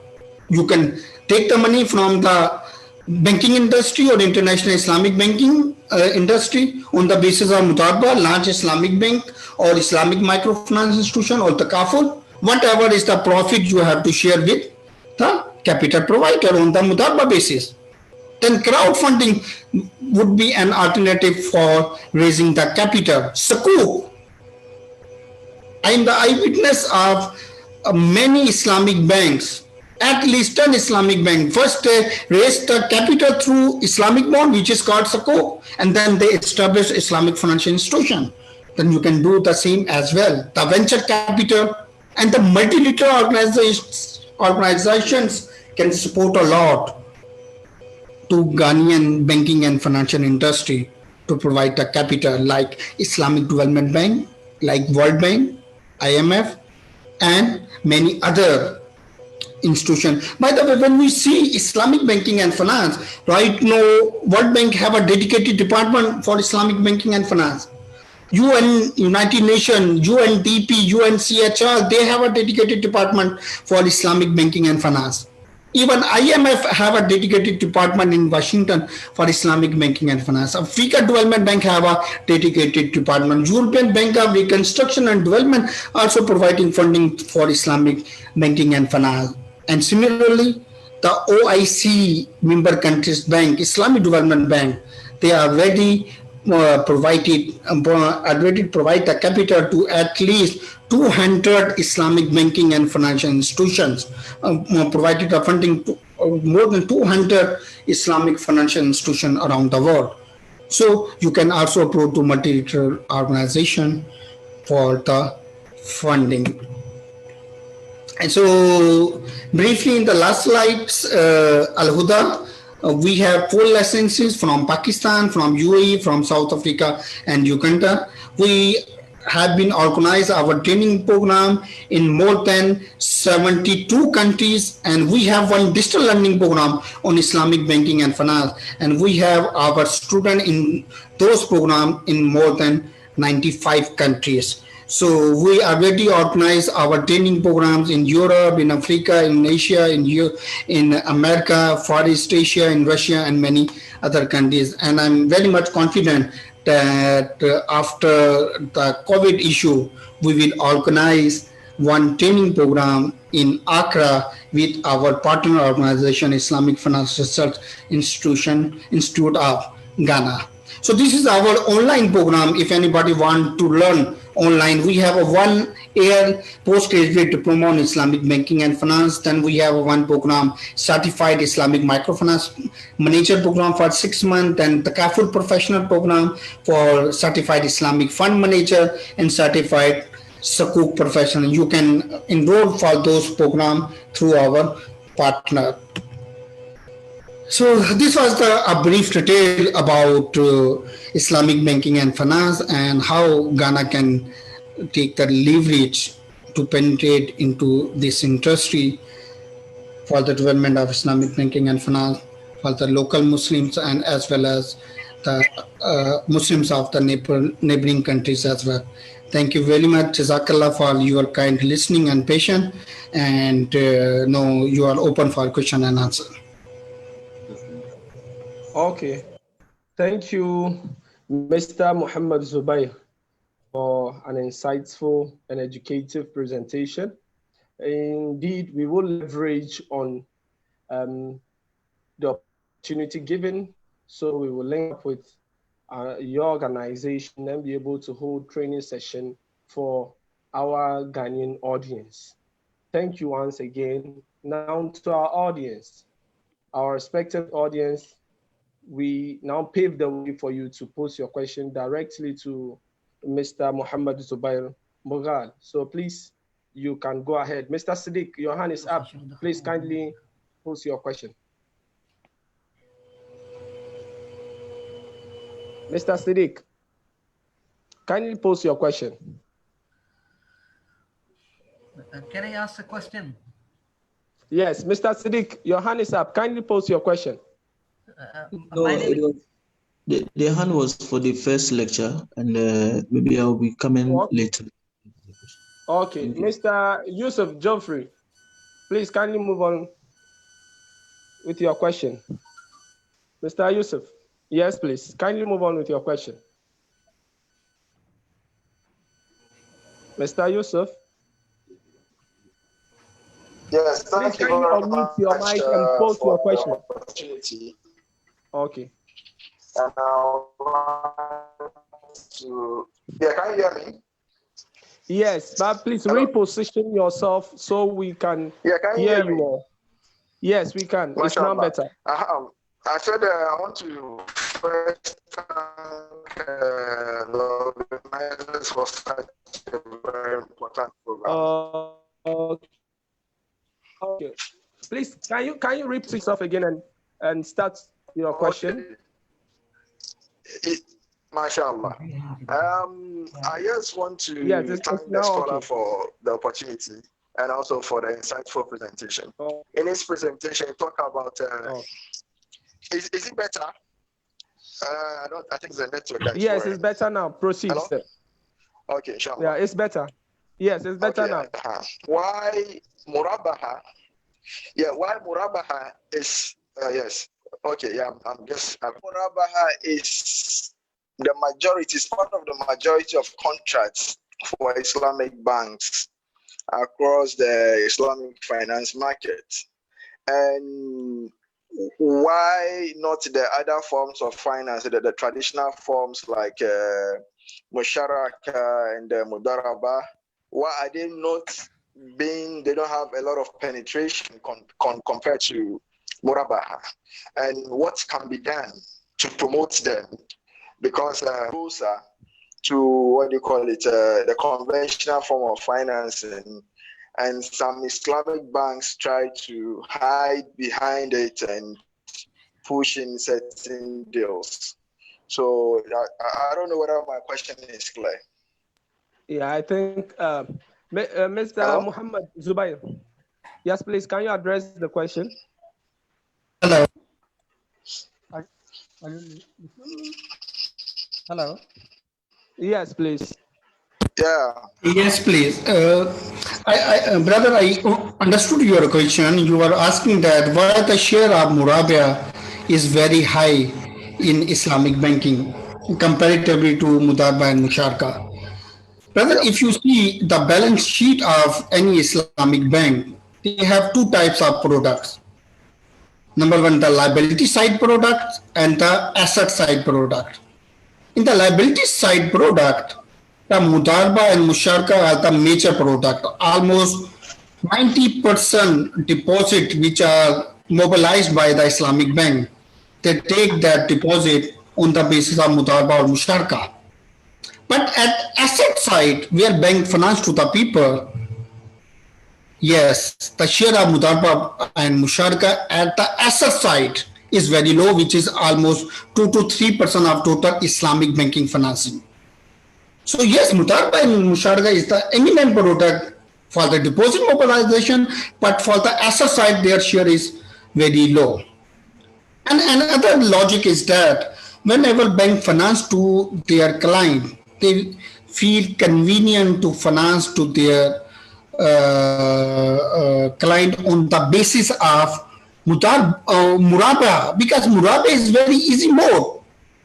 In Musharka, sometimes bank do not have the belief that either their client have to return their money on as per the terms of Mudarba or Musharka at the basis of partnership, because banks sometimes do not have a trust with their client as a partner. So bank prefer to serve to their client on the basis of Murabaha. If we see the global financing of Islamic banking and finance, then almost 60% of the financing of Islamic banking based on Murabaha, about 22% of Islamic banking financing based on Ijara, about 14% of Islamic banking financing is based on diminishing Musharka, and rest 6-7% are based on Musharka, Mudarba, Salam, and Istasna. So these are the global product spectrum of Islamic banking and finance. Last year, I wrote one article the product mechanism of Islamic banking and finance. If you Google that article, you will find that article, then you will understand that what is the share of different product in Islamic banking and finance. Okay. I think that. Sorry, I think there was another part of the question. Can I ask you a question, brother? Okay, Miss. Okay, Dr. Arshad, you can go on. Yes. My question to Sir Zubair, Dr. Zubair, please. Are you listening me, Dr. Zubair? Yes. Yes. Dr. Zubair. Sir, will you please tell me that the Islamic banking, as you talked about very fruitfully and very excellently, that Islamic banking is surely establishing everywhere all around the world, and specifically it is important for the Islamic bankers to introduce the products to the non-Muslim as well. My question to you is, what is the response of non-Muslim to the product of Islamic banking? Did they really respond like they respond to the other bank's product, or and also the responses of Muslim? Please, will you share this? Brother Zubair, before you answer, because my question is also related. Yes, please. Okay. My name is Muhammad Ziaullah Siddiqui. I'm connecting from Dubai, UAE. Assalamu alaikum, Brother Zubair. How are you? Walaikum assalam. How are you, brother? Alhamdulillah. So I also have a great old connection with Ghana. So that's why when I saw you doing a program in Ghana, I said I must attend this program. So thank you very much for this enlightening. This every time listening to you is actually increasing knowledge. My question is also related to what has been asked by the other speaker that you have, that what you think, like I really like the idea that you presented, that Islamic finance should be presented not as a solution for Muslim. Islamic finance should be presented as a viable, commercially viable, equitable solution for everybody, including the non-Muslims. So relating to the question that Brother Waqar has asked, like what are the key features when we are like offering Islamic finance as a solution to non-Muslims? What are the key features of Islamic finance that we should highlight? Thank you very much. Thank you very much. Thank you very much, brother. I will go with Brother Muhammad question first, and I will move to Brother Arshad. Brother Muhammad Siddiqui, actually I mentioned that Islamic finance should be introduced as a solution for all, but it should be based on Islamic principle. The Islamic principle cannot be compromised while offered similar product to non-Muslim. It should be 100% Sharia compliant. Yes, we have to introduce that product. For example, in Pakistan, we are 99% Muslim majority country. We can introduce our Islamic banking product with religious sentiments. But a country like Ghana, where Muslim are in the minorities, if we have to introduce Islamic banking product with religious sentiments, then it will be only limited with the Muslim people. And then the Islamic bank will not be a viable solution. I observe in many countries that Islamic bank collapsed. One of the reasons of that, why they collapsed, is that they didn't attract good deposit, they didn't good customers. I mentioned that Islamic finance should be a solution for all, but for Muslim, they have extra advantage that this is according to their religious belief. That is the ideal market. The target market is Muslim, but it would be a very good solution for banking and finance for non-Muslims as well. As Brother Arshad mentioned, that what is the response of Muslims and non-Muslims? It depends that how you are offering your products. For example, I was in Russia. In Russia, the Muslim population is about 18, 17, 18%. About more than 80% are non-Muslim. But I observed in Kazan and some other states, when they launched Islamic banking, non-Muslims also adopt for Islamic banking. Similarly, in Kazakhstan, even in Malaysia, if you see in Malaysia, what is the Muslim population of Malaysia? 56%. 39% population of Malaysia are Chinese, which are non-Muslim. But about 39% non-Muslim Chinese, about 70% those people are utilizing Islamic banking and Takaful product. Because what they observe that this is a very good banking product, the services are very good, IT infrastructure are very good, accessibility is very good, they are utilizing very good financial fintech products and etc.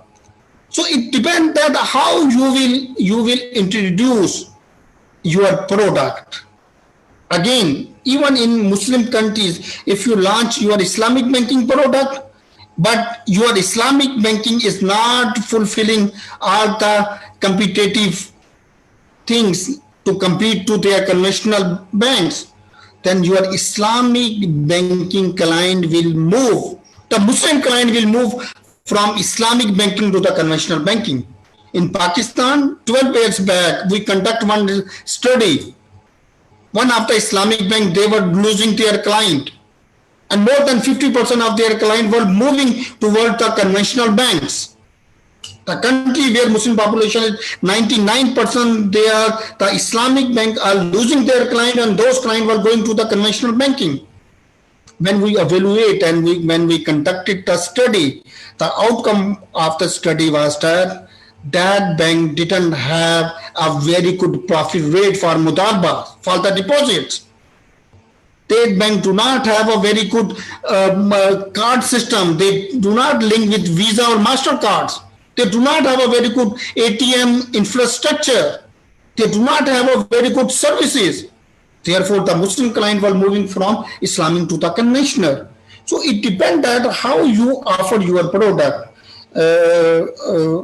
Every year we organize the different training and research program in US market. You will surprised to know in US 43 Islamic financial institutions are working. Among them are 2 Islamic banks, the Bank of Virginia and one bank in Chicago. I visited the both banks, but they have the majority of their clients are non-Muslim. So again, Islamic banking is a banking. So if you will come with the religious sentiment and not offer a very good services, then your client again left that bank as well. Thank you very much. Thank you, sir. I think Dr. Muhammad Zubair has deliberated I have a question and has enlightened us on the need for using specific market penetration concepts in various markets, and such as Ghana, whereby most of the populace are non-Muslims. So we should try to come up with initiatives that will be attractive to even the non-Muslims. I think that question has been well addressed. And if anyone has other questions, please. I have a question. I have a question. Okay. Yeah, mashallah. Yeah, Brother Zubair, eh?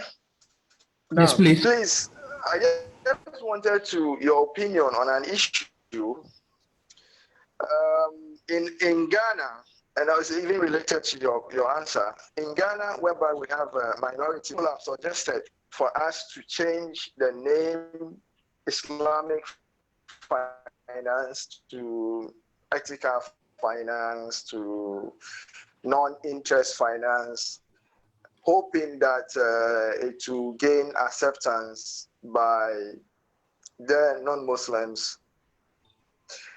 So I just wanted you to share your opinion on, probably with statistics across the world. Does the name Islamic finance, because when people have a lot of misconceptions about Islam, does the name Islamic finance pose a challenge to non-Muslims accepting it as a means of alternative financing. Thank you very much. Thank you for your question too, brother. Thank you, Brother Yusuf, for the question. If you see that Islamic banks have a different names in different countries. By the way, Islamic banking have almost 7-8 names. For example, in Pakistan, in Middle East, in Malaysia, we called it Islamic banking. In Turkey, that is called participatory banking. In your neighboring country, Morocco, that is again called participatory banking. In Nigeria, that is called interest-free banking, non-interest banking. In Nigeria, that is called non-interest banking. In Ethiopia, that is called interest-free banking. I was working in Cameroon. In Cameroon, that is called specialized banking. In Europe, that is called ethical banking. So these are the different names: Islamic banking, participatory banking, interest-free banking, non-interest banking, specialized banking, ethical banking, green banking, etc. Yes, we can have any name of Islamic banking according to the structure of the country. But the underlying principle, the product structure, and Sharia compliance should be ensured. We do not have any issue with the name, whatever is the name. For example, in America, none of the bank called Islamic banking, but their product 100% are Islamic. Similarly, in Nigeria, even in Saudi Arabia, there is a law that none of the bank can put the name of Islamic with the bank. If you go for Umrah or Hajj, you can see there will not be any Islamic bank in Saudi Arabia. Yes, there is a bank, a Raji bank, but the name is a Raji bank, not a Raji Islamic bank. So in Saudi Arabia, none of the bank can put the name of Islamic with the bank. So it depends on the policy of the country. Why in Nigeria they have the name of non-interest banking? Because they said Nigeria is the population of more than 200 million. They said 50% are Muslim, 50% are non-Muslim. If we say that is the Islamic banking, then we will lose 100 million market. Similarly in Cameroon, similarly in Turkey said we will go for Islamic banking with some different approach. Let's make it the name of participatory banking so that non-Muslim may also accept those products. So even in your country, if you have an Islamic bank with any name, but their product structure and the mechanism should be Sharia compliant. There is no harm by having any name. MashaAllah. Yes, I think we have Ibrahim Abdul Samad. Ibrahim Abdul Samad, please kindly post your question. After that, we would have Madam Zunaiba Abdul Rahman, who also follows you with a question when Mr. Ibrahim Abdul Samad is done. So, Mr. Abdul Samad, wa alaikum salam. Alhamdulillah. Once again, Jazakumullahu khairan kathira. We thank our presenters for their efforts. May Allah reward them abundantly. Looking at the presentation of Mr. Mughal, I've realized that he has experience in Ghana here. It's like he has so much information about the Ghanaian economic system. So I would like to pose this direct question to him. Some of the challenges that he highlighted confronting Islamic finance is Sharia compliant sources of fund and then Sharia compliant structure. Based on his experience in the Ghanaian economy, what is his opinion? Is Ghana ready to, go by the Islamic finance, or we have to start somewhere? Are we ready to participate, inshallah? I don't know whether the question is clear. Yes, I think it's clear. Dr. Zubair. Yes, Please yes, go on. brother. Yes, for Ghana, you will strive a little bit to attract a Sharia compliant fund and the structure. Because in the absence of regulatory or legal framework, the both things are very difficult. For example, in Pakistan, we have proper legal and regulatory framework for Islamic banking and finance. Our central bank have a specialized regulations to ensure the Sharia compliance and other structure in Islamic banking. So we ensure our Sharia compliance at 4 levels. The number one, that central bank have a Sharia supervisory board. Whenever any bank want to start Islamic banking, the Sharia supervisory board of the central bank, they have to review all the products, structure, human resource, etc., and then they allow them with a certain parameter to start Islamic banking. So that is the first level. The second level, it is necessary that every Islamic bank or Islamic financial institution should have Sharia committee or Sharia advisor to ensure the Sharia compliance. So this is the second level. The third level, it is necessary to have a external Sharia audit, not accounting audit, the Sharia audit, to ensure that all the mechanism is the Sharia compliance. And number four, the Sharia review. So these are the 4 levels to ensure the Sharia compliance. But the country like Ghana, they do not have legal or regulatory framework. So whenever you have to launch your product, then we called it that you should be self-Sharia controlled. That you have to design your Sharia mechanism to ensure your Sharia compliance yourself. Sharia governance can be done yourself instead of the central bank. So in a country like Ghana and many other countries where they do not have a legal and regulatory framework, then to have a Sharia compliant structure or to secure Sharia compliant fund will be a bigger task than to the countries where they have a proper legal and regulatory framework. Okay. Thanks for your response to that question. And we were intrigued on our audience to be prepared. We would soon publish our new research work, which highlights the prospects and challenges of Islamic finance and Islamic concepts of economy in Ghana, which has been done by Ifrig. Inshallah, by the end of this month, it will be published. So be prepared. You'll find most of what Mr.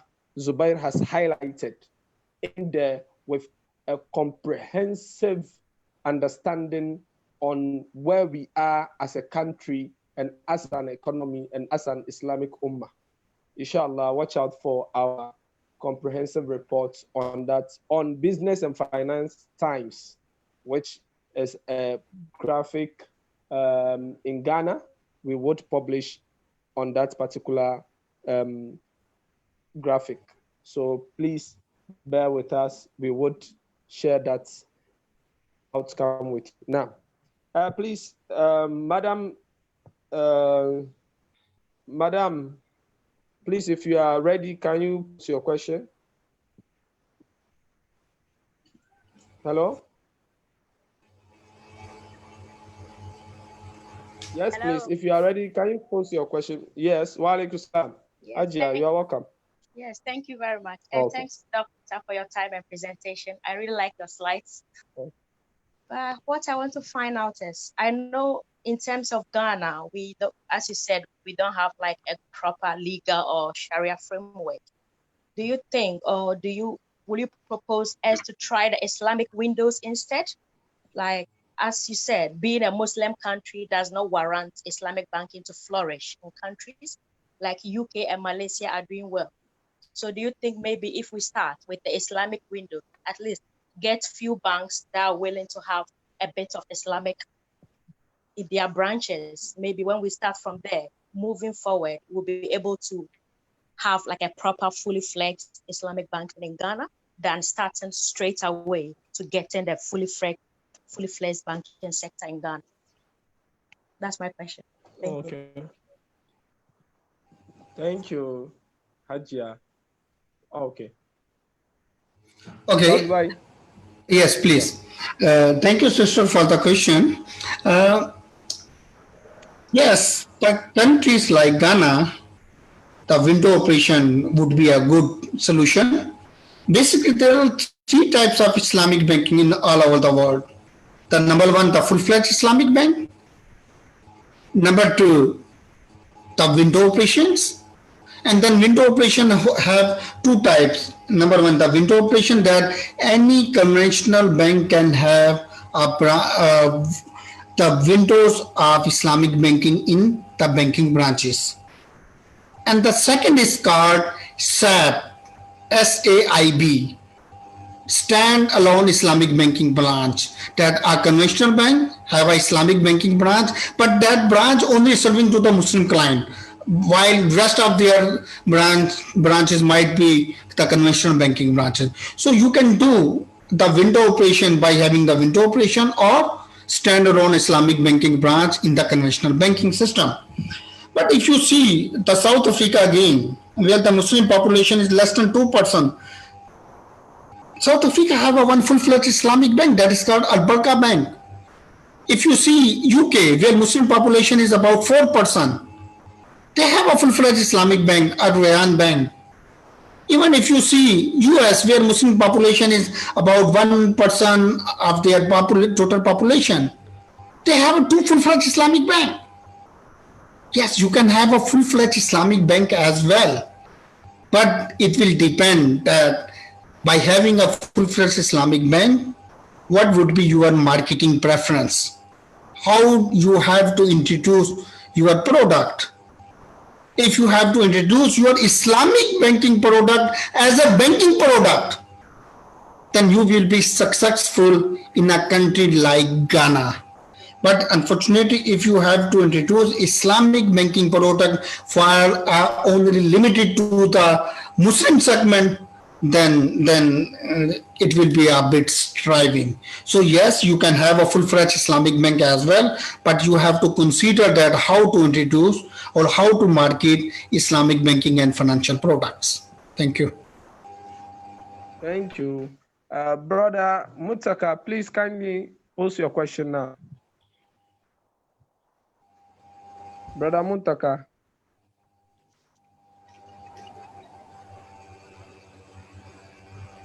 Assalamu alaikum, Brother Muntaka. Brother Muntaka, can you pose your question now? Hello, Brother Muntaka. Able to okay. Hello, can you hear me? Can you unmute it? Yeah, yes, can hear you. Yes, I was struggling to unmute. Okay. I was happy when you mentioned that you were going to publish the challenges and prospects of Islamic banking in Ghana. Yes. I just want to draw our attention to the fact that maybe in South Africa, in Nigeria, and in the other countries where Brother Zubair was making reference to, there is no conscious effort to make sure anything Islamic doesn't work. So maybe in our thinking and in our wanting to publish anything, we may want to fine-tune the name. When you are going to start something, like he said, you start it in a way that will allow you to survive. So maybe when you want to bring your report out, you can fine-tune the name, because once it becomes prospects and challenges of Islamic banking, we have, I'm sure this is confidential, and there's a body that is working to make sure nothing Islamic works. And I can give you an example that in one university, it took us 20 years to build a mosque, not because we couldn't raise the money, but anytime land is allocated, these people come in to make sure the decision is reversed until we ourselves got to the decision-making level and we started making our own decisions. So maybe it's just a caution, it's not a question. It's just a caution that when we are publishing the prospects and challenges, we fine-tune the name for now until we are able to start it in a way and perhaps succeed with it, then we can give it its actual name. Thank you. Thank you, Brother Muntaka. The point you raised has been and we will address that as well. And we know, of course, we know that since Quran has made it clear, يريدون أن يطفئوا نور الله بأفواههم والله متم نوره ولو كره الكافرون. Indeed, we will not relent on our efforts, and we would also employ the Islamic concept of hikmah. We would employ that, inshallah, and we will fine tune to our enabling environment within Ghana to make it flourish, inshallah. So we have taken note of it, address it, inshallah. Thank you for that prompt reminder. Thank you. I have a question. Okay. I have a question. So do you have a follow-up? I'm fine, alhamdulillah. MashaAllah, MashaAllah. I have a question. Okay. Please kindly go on. All right. My question has to do with the question that was asked by the lady a short while ago. She said she suggested that we could use a window approach. So I would want the presenter to shed more light on the experiences of those Muslim minority countries, how they were able to fulfill the Sharia compliant aspect of it. Because I presume that in South Africa or in UK, the whole economy or the system is not built on Sharia compliance. So those banks, how were they able to go around the whole system to be able to set up the banks or to even set up the window operations that were compliant to our Islamic system?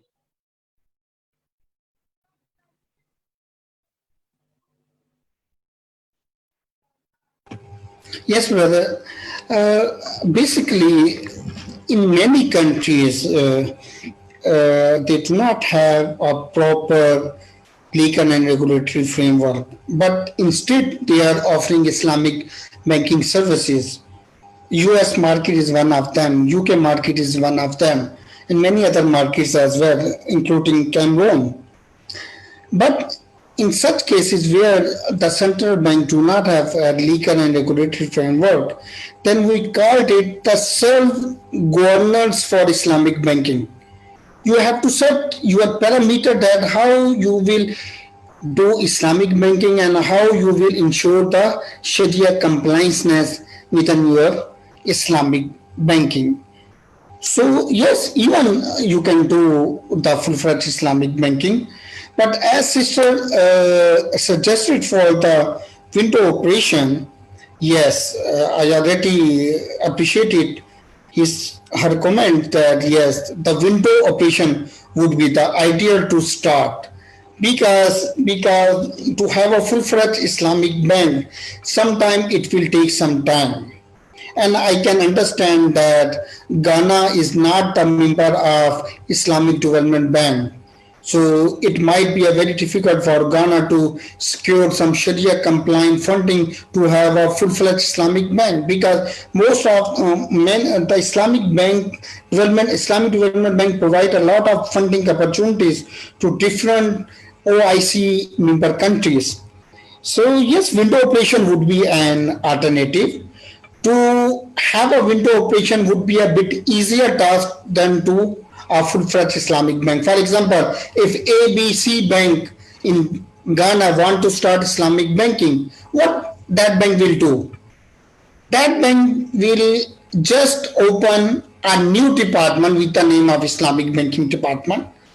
And in that department, they will have two sub-departments. Number one, the account department. Number two, the Sharia department, with having two or three team members, while the rest of the department will remain same. By having a very limited investment, they have to start Islamic banking with a limited human resource, because there are other department will be supplement to the window operation. For example, the admin department will be the same. For example, the bank insurance department will be the same, IT department will be the same, human resource will be the same, etc.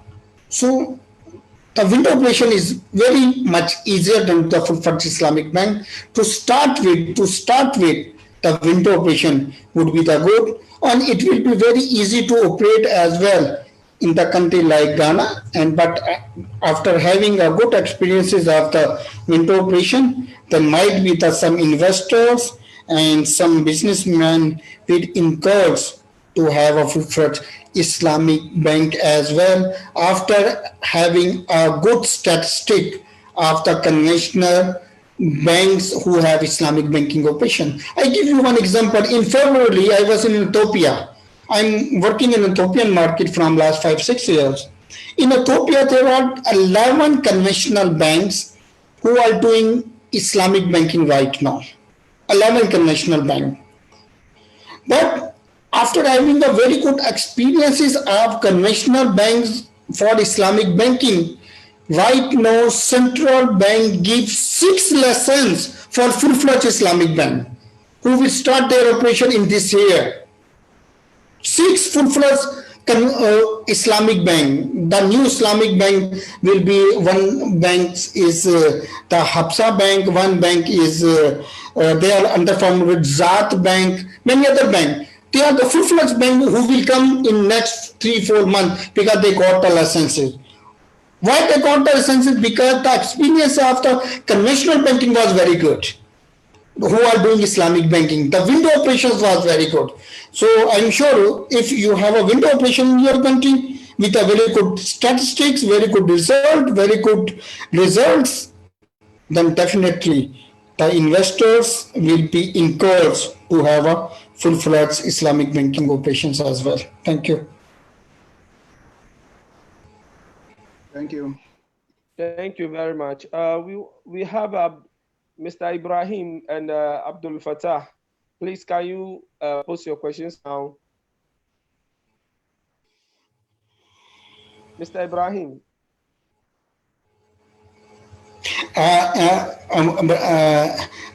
Brother, is it possible that we have to take one question now, and then if you have any other question, let me write you my email address so that you can send me the email. I will respond to the question. Actually, I have one engagement to go with my family to outside. Inshallah, we will do that. So I think that will be the last 2 questions. Brother Abdul Fattah, if you are ready with your question, kindly post it.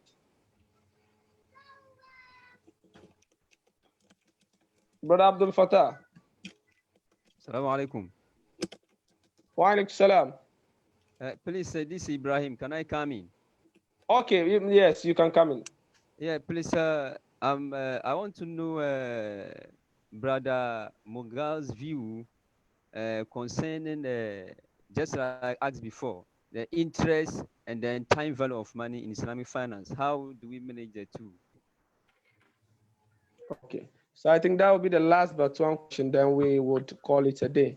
I think our, hello? Yes, please. Yes, I think due to time constraint, we don't want to waste much more time now. So, Brother Zubair, kindly respond to his question. Yes, briefly, Brother Arshad already respond that question as well. Islam do not believe time value of money, because Islam do not believe that money is a commodity. So we do not have this concept that there is any time value of money in Islamic banking. Yes, if you see the structure of Islamic banking product are mostly on asset-based mechanism. For example, For partnership-based product, how an Islamic bank get the money? Islamic bank have to invest that money into the businesses. Whatever is the profit from the client, that profit is distributed between Islamic banking and the client. So there is no time value of money over there in partnership-based product. In the second type of product, trade-based product, Murabia, Salam, Istasna, Muswamia, if you see in that mechanism, this is the mechanism of buying and selling. So bank have to cut their profit by selling or buying some product from their client. In the case of Murabia, they have to sell some product to their client on the profit margin and then get the profit. So it's mean there is no time value of money in the trade-based product, and then similarly in the rental-based product like Ijara and Pension Sharka, bank have to keep any asset to the client on rental basis, and then they recover their principal amount and rental amount as a profit. So the principal amount will be the principal for the bank and the rental amount will be the profit for the bank. So in all these three types of the product, you can see there's none of the product where money is being utilized with link with the time. No, they are either the partner. What is the major difference between the conventional banking and Islamic banking? There's a one major difference is that in conventional banking, the relationship of bank and the client are creditor and debtor. While in Islamic banking, they do not have a relationship of creditor and the debtor. In the Islamic banking, either they are the partner if they are utilizing Mudarba and Musharka, either they are buyer and seller if they are utilizing Murabia, Muswamia, Salam and Istasna, or either they are lessee and raso where they are utilizing Ijara and Indemnity Musharka. So in Islamic banking, there is no relationship of creditor and the debtor. Therefore, there is no time value which is linked with the money over there. Thank you. Thank you. I think the last question would be Abdul Fattah, brother Abdul Fattah. Yes, please. We are waiting. You have the last. Wa alaikum salam, brother. Thank you for this wonderful. Thank you for the wonderful presentation. I just want to make a quick comment on Brother Muttaka's statement that has to do with some negative forces against our attempt to launch Sharia or the use of the Sharia regarding the Islamic finance that we're talking about. Basically, I believe it's an issue of lack of confidence that we Muslims ourselves don't have in ourselves. You know, I mean, we have not mainstreamed the narrative or the discussion of Islamic banking very much in this country. So people are still very skeptical when it comes to the use of Sharia terminologies, blah, blah, any kind of thing. So I believe the more we talk, we mainstream, we talk publicly about these issues, all those negativities that we have with people having some misgivings about I mean, we've gone too far in this country. So I don't think we should be having any misgivings about the use of the proper Islamic terminology. The world has moved on, just like the presenter has mentioned. We are talking of the US, we're talking of the UK, and that. These are colonial masters who have left us 60 years, of independence. And we cannot still be talking about people hiding somewhere and working against. Let us come out. Let us present our case. Let us expose even those. For you may know, the people may not be working against per se, but because we ourselves lack that confidence. You know, I was just coming out of a meeting, and you will even hear Muslims always hammering the fact that we are in a secular state. They don't even understand when we talk about secular state. And they will tell us Ghana is not a Sharia country. You have to have a Sharia, be in a Sharia country before you can implement aspects of the law that deals with the personal law, treaties, issues that concern Muslims? No. So it is the confidence that we lack in ourselves. Many Muslims do not even understand these Sharia issues that we talk about. When it comes to marriage, the same thing. It comes to divorce, the same thing. It comes to inheritance. You hear Muslims talking like Ghana is not an Islamic country, whereas the Constitution grants us the fundamental right to practice and manifest our religion. So this is the point that I want to make. We are educated. We have a lot of professionals in this country. So we should move away from this sentiment of Ghana being a secular country, so we cannot practice aspects of the Sharia that the Constitution allows us to practice. So this is just my comment on the aspect that Brother Mutaka was talking about. Thank you very much for the opportunity, and I believe we've had a very good insight into it. Brother Thank you. Abdul Fattah. I think we would blend both points, then we would find a middle stand, so we would all appreciate our comments and efforts as well as our. Can I clarify what he said? He has totally misunderstood me. I never said we should quail back. I never said we should not attempt to come out. I only caution that to the extent that we haven't started and we have not been able to sell the idea, because some people are fighting you, you have to find a nice way of going around the fight. Yes, I think both comments are well appreciated. And we'll blend it, we'll get a middle way, then we would forge ahead with our concept of Islamic banking or concept of Islamic economy. Well noted. Well noted. Thank you. Prayer, closing prayer now, and yes. appreciation. To our panelist, Mr. Muhammad Arshad, and also Mr. Muhammad Zubair, all from Pakistan, we thank you so much for spending your time with us and sharing your knowledge with us as Muslims and as experts as well. Thank you so much. To our respected audience, we thank you once again for investing your time with us this evening. We hope and pray that you will be with us once again. We would be having other seminars which will be coming on perhaps next week when the date is confirmed. We would communicate through our email and other social platforms to each and every one of you. We believe you have all your emails, and we will send it through your emails. At the place of this event will be probably Dura Institute. We haven't finalized yet, but we hope and pray to be at Dura Institute. Those in Accra are familiar with it. And it will also come live on Facebook and as well as Zoom webinar. Thank you for your time once again. We thank you.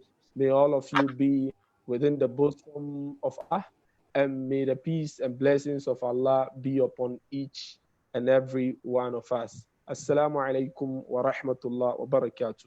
Wa alaikum assalam wa rahmatullahi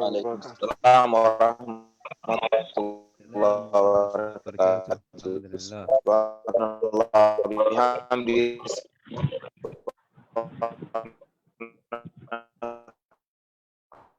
Allahumma bihamdika nashana rabbika rabbil izzati amma yasifun wa ala nabiyil karim. Thank you.